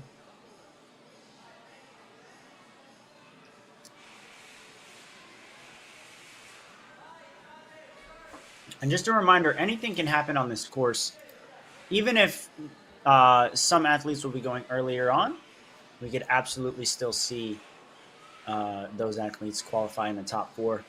Notable example already, we've had Aiden Ayers, who was 11th place on the placement course, had to run kind of in the middle of the pack on the challenge course. He ended up in 3rd place and is now advancing to the finals. So Truly, it is not over. In fact, it is only just beginning. Certainly true, and I think it speaks volumes about the quality of athlete that Tanner McKenna is, that he was able to sweep both. I don't think that's going to be a common theme in this series. I agree. It's going to be very rare. It's definitely going to be happening again, Yes. but will That not be definitely the goes to most. show you the quality of a well-rounded athlete, and that's something that Greta's going to want to try to do as well. She'll be running last. Evelyn is running first, and we are about to get started. Just waiting for the official start. And here we go. Evelyn was in the top quarter of athletes in the Strongest Ninja, as well as being in the top quarter of point getters in her region, which got her here today. Making her way through the pole vault. Need to get off the dismount. There we go. Yep, one of our smaller athletes. Pole vault might take a little bit of time. Sizing up the big swing. And there we go. Now onto the sky hooks. Going a little crooked. Might want to... Nope, she's reaching out perfectly fine. I stand corrected. Just has to pop that ring out. And she does. Great movement. Nice. Very smooth. It doesn't look the fastest, but it's very efficient. Yeah, we saw a lot of the boys have a lot of trouble on this obstacle. Evelyn almost completing it on her first go. She will get a second go. She does have to complete this obstacle on the second go in order to move on in the course. You only get one retry per obstacle, but 2 for the entire course. And it looked like her hand just... If you want to think about it this way, 2 retries, but can't use them on the same obstacle. There we have it. All right, come on, Evelyn. Let's see if she's able to get this jump. She has the right swing. And but not able to hang on again. Just a peel off. Tragic ending, but still a very solid run. One of the smoother techniques we've seen on the sky hooks as a whole. She just held on a little longer. That run would have still been going on. Great effort out of Evelyn. Completely agree. We're definitely going to see some girls get through that obstacle. Evelyn leading the way. Able to get right to the end of that obstacle twice in a row. Up next is Gianna Ninja DiCaprio out of Ninja Mania. Was in the top 25 athletes overall for the kids female division last season. And again, we're seeing these smaller athletes struggle a little bit to get up. It's not necessarily that they can't. It's just a sizing thing. This is a big pole. Quick dismount. Working her way up to the big swing.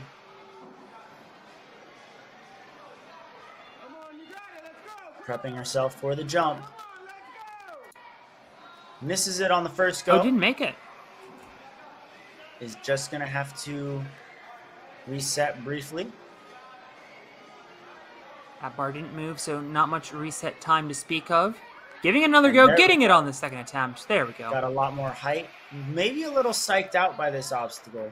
Saw a bit of hesitation on the release as well. But that is a very big swing for some of these shorter athletes. Absolutely.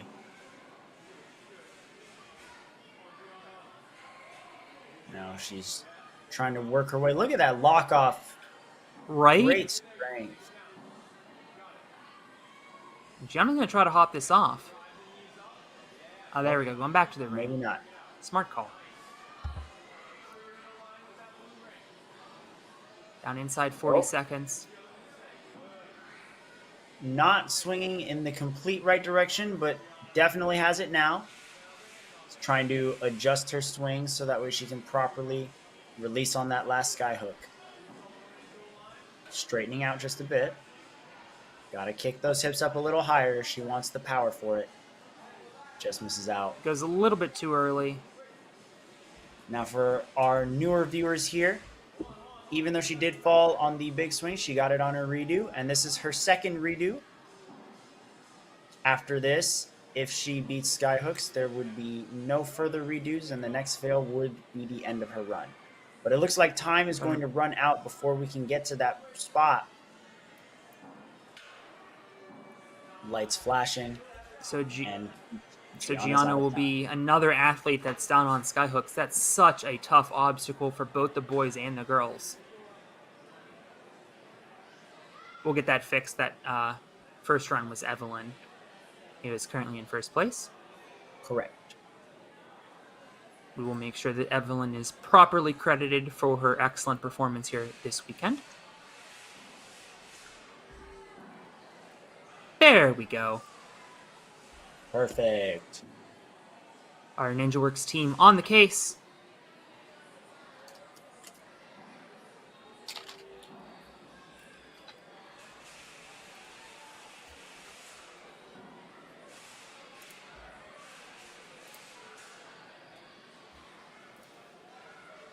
Morgan will be our next runner. I accidentally called her Juliana during her first go-around. That is true. So So now we'll we're make going sure to actually properly get Morgan. credit her for her excellent season in this run. Looks like a relatively new athlete based on the NinjaWorks ID. You can always tell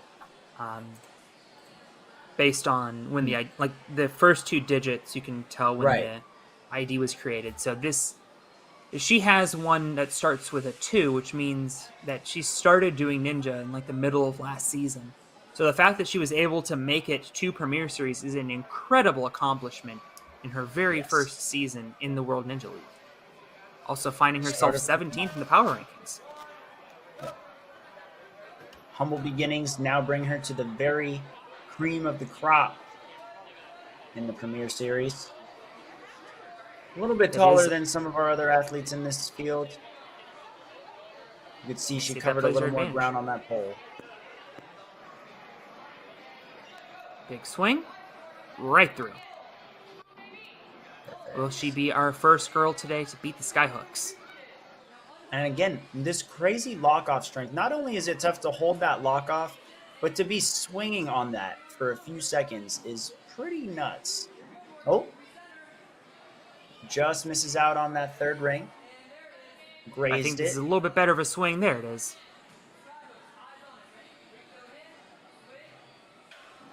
Now just has has the to right idea. Out. Going a little that early. Pop. You really have to get up and out on that skyhook. Sometimes athletes underestimate the amount of up you need to get on those moves. You know what? I can't help but wonder if it's a timing thing as well. Time limit, while still 2 minutes, is it requires, a lot of efficiency as well. So maybe there's an element of rushing here from our athletes, thinking that they have to get off the skyhooks as quickly as possible, even if it means they're not taking as much of a backswing as they should. Very rarely do athletes think about anything other than the buzzer in terms of how they strategize their course. They want to beat this whole course, and with a tight time limit, that means that they've got to go quickly. That said, beating skyhooks would right now put Morgan in first place. Still has about she gets under 30 seconds now. Had the right idea that second time. It was much better, but unfortunately, we are at a big old race to the skyhooks right now. Morgan in first place by about 4 seconds, but with 7 athletes left. All it takes is for 4 athletes to beat the skyhooks, which we shall see. Very true. As we move on to Sarah Nicholson. She's been to Worlds twice and has done Ninja for 3 years, coming out of Jump Climb Extreme in Frederick, Maryland. I believe that's in the Baltimore area. Also found herself second in points in the Northeast region. Certainly an impressive feat.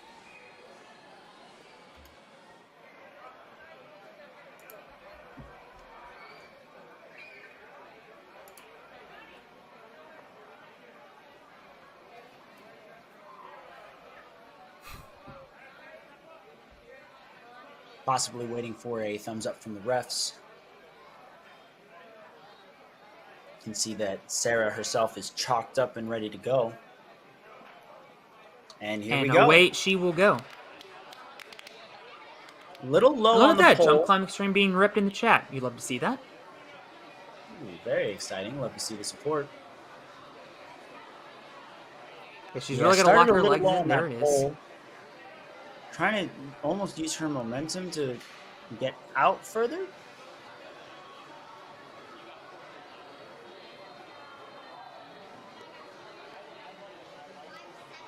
And there we go. Lands it on Taking pole the vault. dismount. Coming up to the big swing. Not a problem for her whatsoever. Taking on the Skyhooks, our 4th competitor in this division to make it there. Hopefully the 4th time is the charm.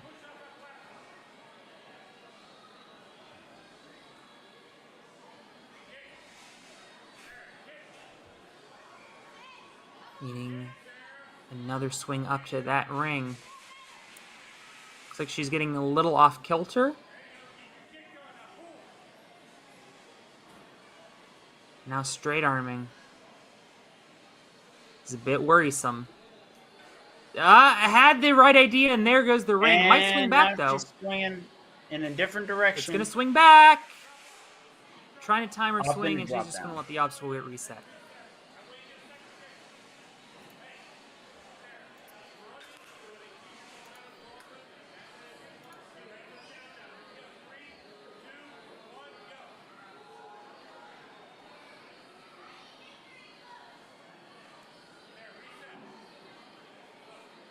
Timer is resumed. She's having to reset a little bit, making sure she stepped away for a second. And down she And then goes. just ends up bobbling that ring and just couldn't get up to the second one. Tough break there from Sarah. We know we will be seeing her quite a bit in the Northeast Circuit in Season 9, coming up soon.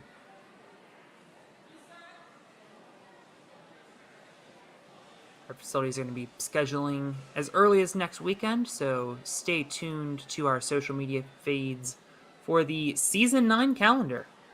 It will, of course, be ever-evolving, but we'll start to see some competitions pop up in the fall. Both Tier 1 and Tier 2 kicking off in September.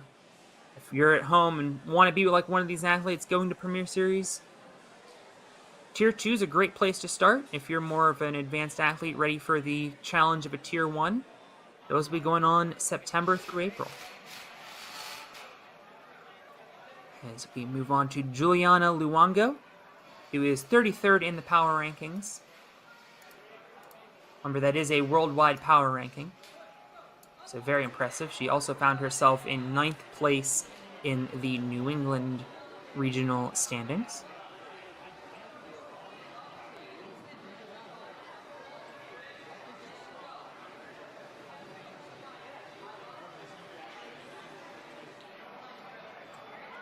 And you have Up to to the think, big swing.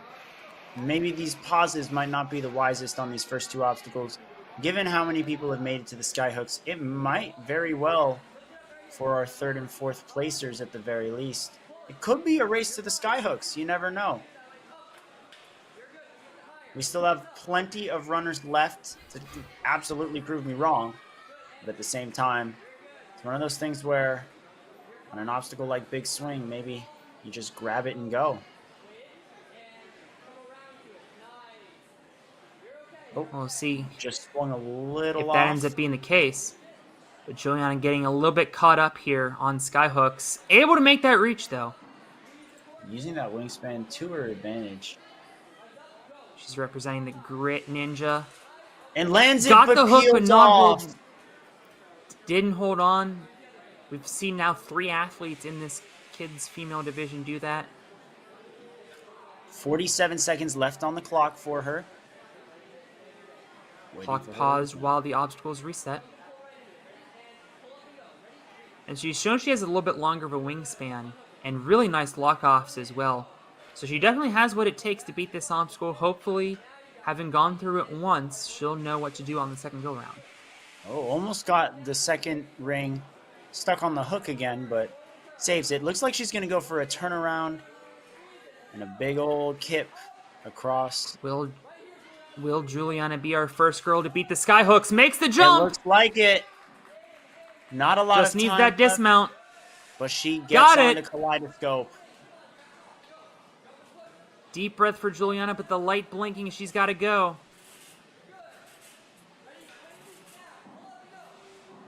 Just has to reach up. Nope. Just But runs at the out of same time. time, breaking the mold, as we can see right here, making the big move to land that skyhook. Puts herself in first place as we have 5 more runners left. Coming up now to Ariana Merchant.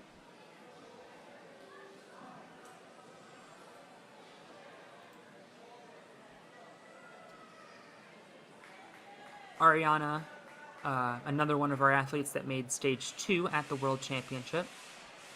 So she hit a stage 1 buzzer, looking for a buzzer that has eluded all of our athletes, male and female, so far.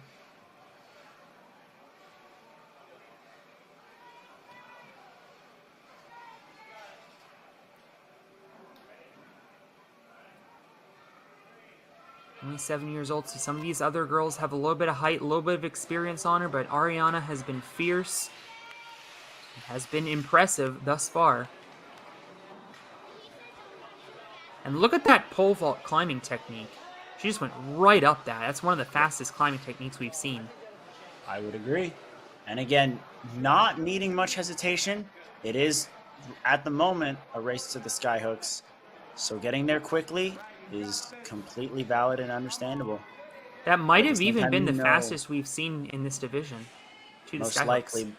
But now first place is going to have to be determined by it, at the very minimum, beating the Skyhooks. You know these athletes have the buzzers on their mind. Well, if she gets it right here, she'd be in first. Cutoff. And she makes the Great jump. grab. She gets the kaleidoscope almost a minute faster than Juliana. Didn't have a whole lot of air on that transfer, so I was a little worried, but just a testament to her grip strength as well, managing to hold on to that after almost straight lining to that second hook. She now is up to the bar, has to make this cliff transfer. It is very difficult, and you can see there it just spun out on her. Yeah, it's just you got to make sure that you're keeping the kaleidoscope straight on at all times. I think she had the grip for it and had the hand placement, but unfortunately that was rotating slightly as she made contact.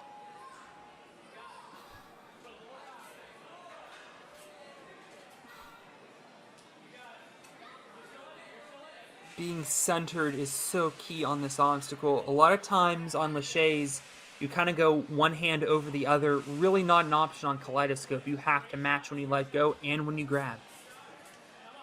That one much better. And now Ariana in first place by a full obstacle. About to beat two as she beats Logrun. I was about to point out as well, Ariana competed at Tier 2 Worlds for our beginner ninjas. Oh, wow. And has progressed all the way from Tier 2 through Tier 1 and now to the very top at the Premier Series. Very impressive run as we see her currently in first place. That's going to do it for her run. But we can see here, big old movement on big swing. Got her to the skyhooks faster than any others. And then the quick, narrow jump over on the skyhook and landing that grab on the kaleidoscope, which allowed her to progress even more. She finds herself in first place by 2 whole obstacles. And this Elise does will be mean next, that but if also any those last 3 runners, first, second, and fourth in worldwide power ranking. So nothing is safe right now. That is true. However, if one of these athletes gets to the same obstacle or falls on an obstacle before or slower than Ariana, Ariana locks her spot in for the finals. So we'll see. And quickly to go back to Ariana. It's not guaranteed for anybody yet, but Ariana's in a very good spot. Quickly to go back to Ariana, coming all the way from Tier 2 Worlds, we talk about Tier 2, being for beginner or intermediate athletes, But these athletes are building their way up in the sport. So many athletes and even former world champions have come from our Tier 2 program. We're seeing growth in that year after year after year. And I know more and more gyms are getting excited about hosting Tier 2s, so there's going to be lots of them all around the country this year. If you're starting your ninja journey, Tier 2 is absolutely the right place to start. Lower stakes competitions that, are really for everybody. Absolutely. And as someone who was fostered into WNL through Tier 2 competitions, I can absolutely say it does wonders for your confidence as an athlete getting into this sport. It's such a fun experience getting to meet new people who are just as excited about starting that journey as you are. It's a lot of fun. And if you haven't been to a Tier 2 competition, I would highly advise that you go, because the mentality that some of these course designers have is like, if they pulled someone off the street, would they be able to do at least half the course? And that's not to say that you won't be challenged, but Right. if you're looking for a true test of where you're at on a longer course, Tier 2 is your spot. If you're just getting started, it's a lot of fun. And if you have not hosted a Tier 2 competition yet, other facilities, I'm looking at all of you right now. Host some Tier 2s. Host some Tier 2s. They're a lot of fun. Up next, we have Elise Vessel, coming out of the Midwest region. Was 11th over there. Warrior Factory athlete. We've seen a number of them do very well so far, and we will see a number of them continue to do well in our later divisions.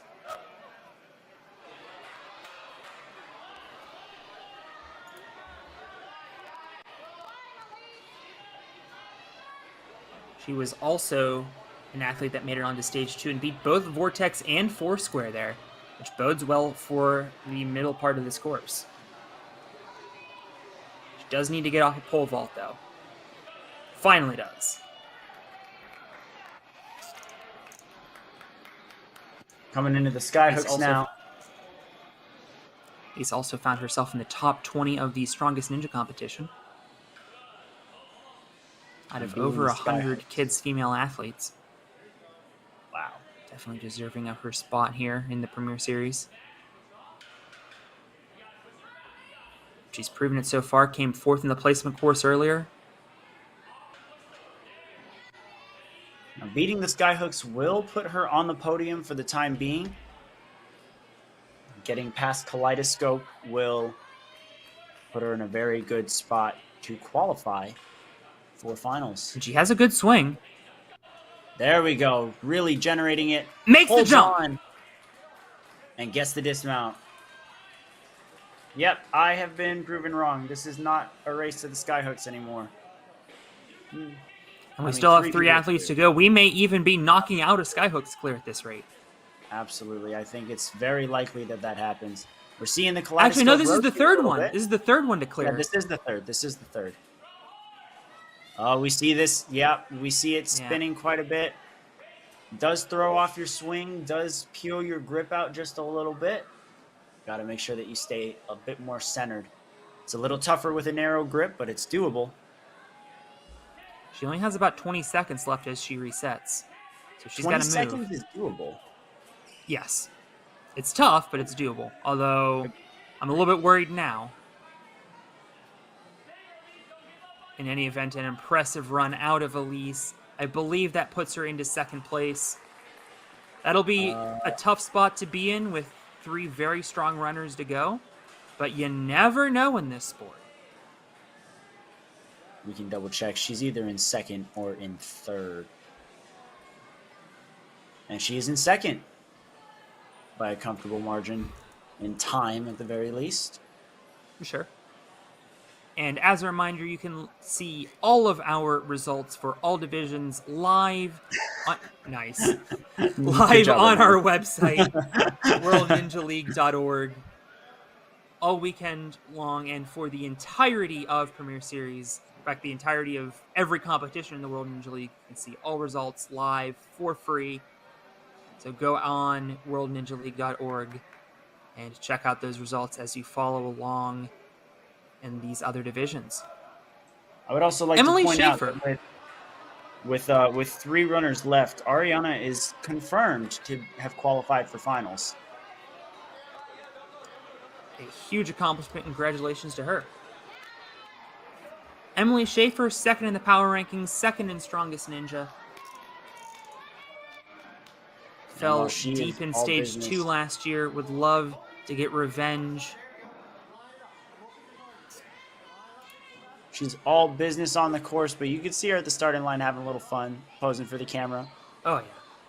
And that just goes to show you, like, a lot of these athletes, I mean, may not necessarily show their nerves, but, I mean, this is an athlete that you can tell is comfortable and is out there having fun. And if you're out there having fun in a good mind frame, you're going to do a lot better than if you just think about the nerves. Although, what on... I'm not sure why. It looked like she was primed up for that release as well, and she just dropped down. Did you just get stuck? It must have just got stuck, and she just sent her hands forward without the ring. It's possible, yeah. She beat Vortex at the World Championship. Obviously a different configuration from this, but a movement that she's familiar with. Oh, has to reach back. Time is ticking down, and if she wants to guarantee her spot in finals, she's going to have to beat Kaleidoscope. Getting there, especially with the amount of time she has right now, might not be enough with 2 more runners. Starting to get worrisome. There we go. Finally reaches that ring. Turns Has around. the swing, and it happened again. Huh. That was surprising, to say the very least. She was the fastest of the people who did not beat Skyhooks to get to the Skyhooks. So she's currently sitting in 4th place. But again, with 2 very strong athletes following her, that could very well change. This also means that Ariana and Elise are both qualified for the finals. Congratulations to them. The question is, which 2 athletes will be joining them? Could Well, if very you are well be those our 2 next athletes, these are probably the last 2 you want to see in the last 2 spots. Gabrielle Licata, number 1 in the power rankings. I believe number 1 in points as well. Number 1 in Strongest Ninja. She was 1st in the grip skill and 2nd in dash at Worlds. 4th in power also. So, I mean, a young woman that has a championship mindset. She's going to have a lot more medals in her future if she sticks with this sport, and we hope she does. Is that going to begin with a Premier Series gold medal today? Only time will tell. You see a very quick time to the Skyhooks and not wasting any breath as she just jumps right into it. But that's the right idea. Yep. Even if you fail this obstacle, you're going to get a chance to breathe. And this time limit is tight. You know that you're going to have to go far into this course if you want to guarantee a spot, because beating Skyhooks alone is not good enough. Although she has just made that jump a picture-perfect arc. If she dismounts, I believe this is the fastest to the Kaleidoscope, which would put her in the finals. Well, beating this would guarantee her spot, and she isn't thinking about anything other than that buzzer. Absolutely. And we see much more centered grab and throws it. Nice. It spins out, but she catches it anyways. And there we go. She's officially guaranteed her spot in the finals. We will see Gabrielle join Ariana and Elise. In fact, I believe that puts her into 1st place, but she would love to beat Boats on top of that. Has enough time to get to the last obstacle. 23 seconds, a little more than that. She's taking after the boys and going right for that dismount. And lands it. That is precisely what she does, spills over, but she's going to have a chance to beat Area 53. You know, Nobody has beaten this obstacle yet.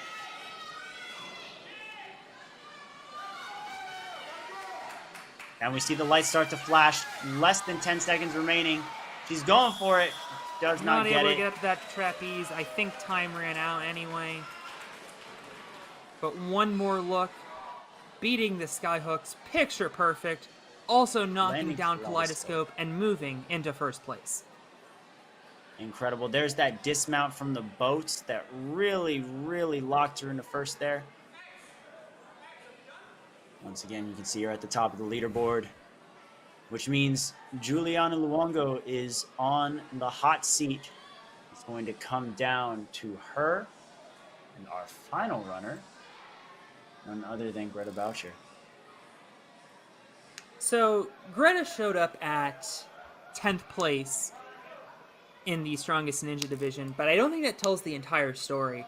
I'm going to leave out the dash skill, and I'm going to read her other 6 placements. 3rd, 2nd, 6th, 8th, 8th, 6th. Okay. Yeah. Wow. Yeah. Yeah, this is a dangerous ninja to have running last. Yeah. And she's showing it right now. Just Yeah, and I sprinting mean, through everything. I who knows what Oh, happened look at in the that dash skill, control. but I mean, she's shown that she is incredibly fast. Oh, she's already set up for the release. Oh my goodness. Yep. Top 3 in both stages 1 and 2. I At believe the that World is going to Championship a month do it. ago. I believe that puts her in the top 4 off of time. It should, but a gold medal's awaiting if she can get through boats of fast course. enough.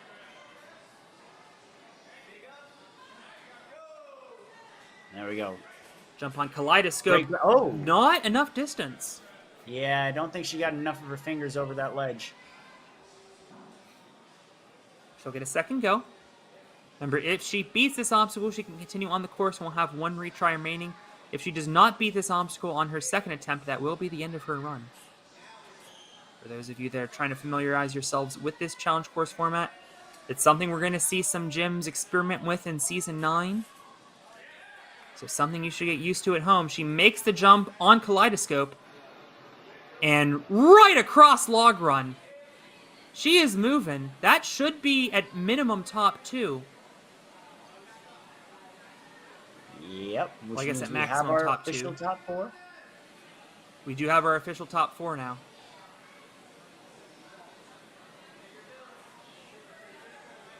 Time running out. So I think first place might be out of the equation. In fact, she lost her grip there on the boat.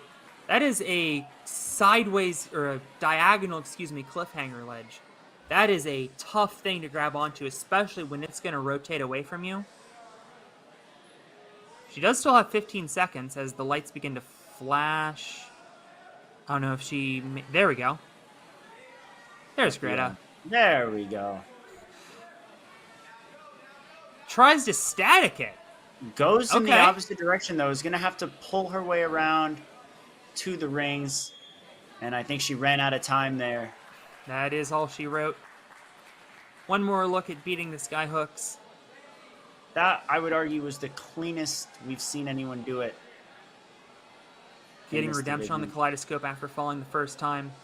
And, in fact, we should see Greta in second place. We do. And that means her, Gabrielle Licata, Ariana Merchant, and Elise Wessel will be moving on to the Premier Series Finals. Congratulations to all 4 of the athletes there. And congratulations to our 4 kids male athletes as well. That's going to do it for the kids division. But, oh my goodness, like, what a move out of Gabrielle on the boats. That was... Whew. I mean, we had seen the dismount before. But just the efficiency at which... Like, she had plenty of time to comfortably clear the course if she had made that trapeze. I just noticed, by the way, that Gabrielle was the thumbnail athlete for this live stream. I can Fitting. see why now. Very All fitting. according to the script, which I want to clarify for everybody at home is sarcasm. And then, of course, there is the, in second place, Greta Boucher. Can't help but think about her shirt saying Operation Link Everything as she just breezed through the Lachey lane in our placement course. We're going to let these folks make some adjustments to make this course a little bit harder for our mature kids. Kane, I think you'll be on the commentary with Philip, and then I will be back on with you for preteens. Alrighty. Sounds like a So, plan. In that case, hop over to the Mature Kids live stream. We are going to take this one down and put another one up so that the folks at home can have a video on demand. And we will see you over there on the Mature Kids stream shortly. Lots more to go here at the World Ninja League Premier Series.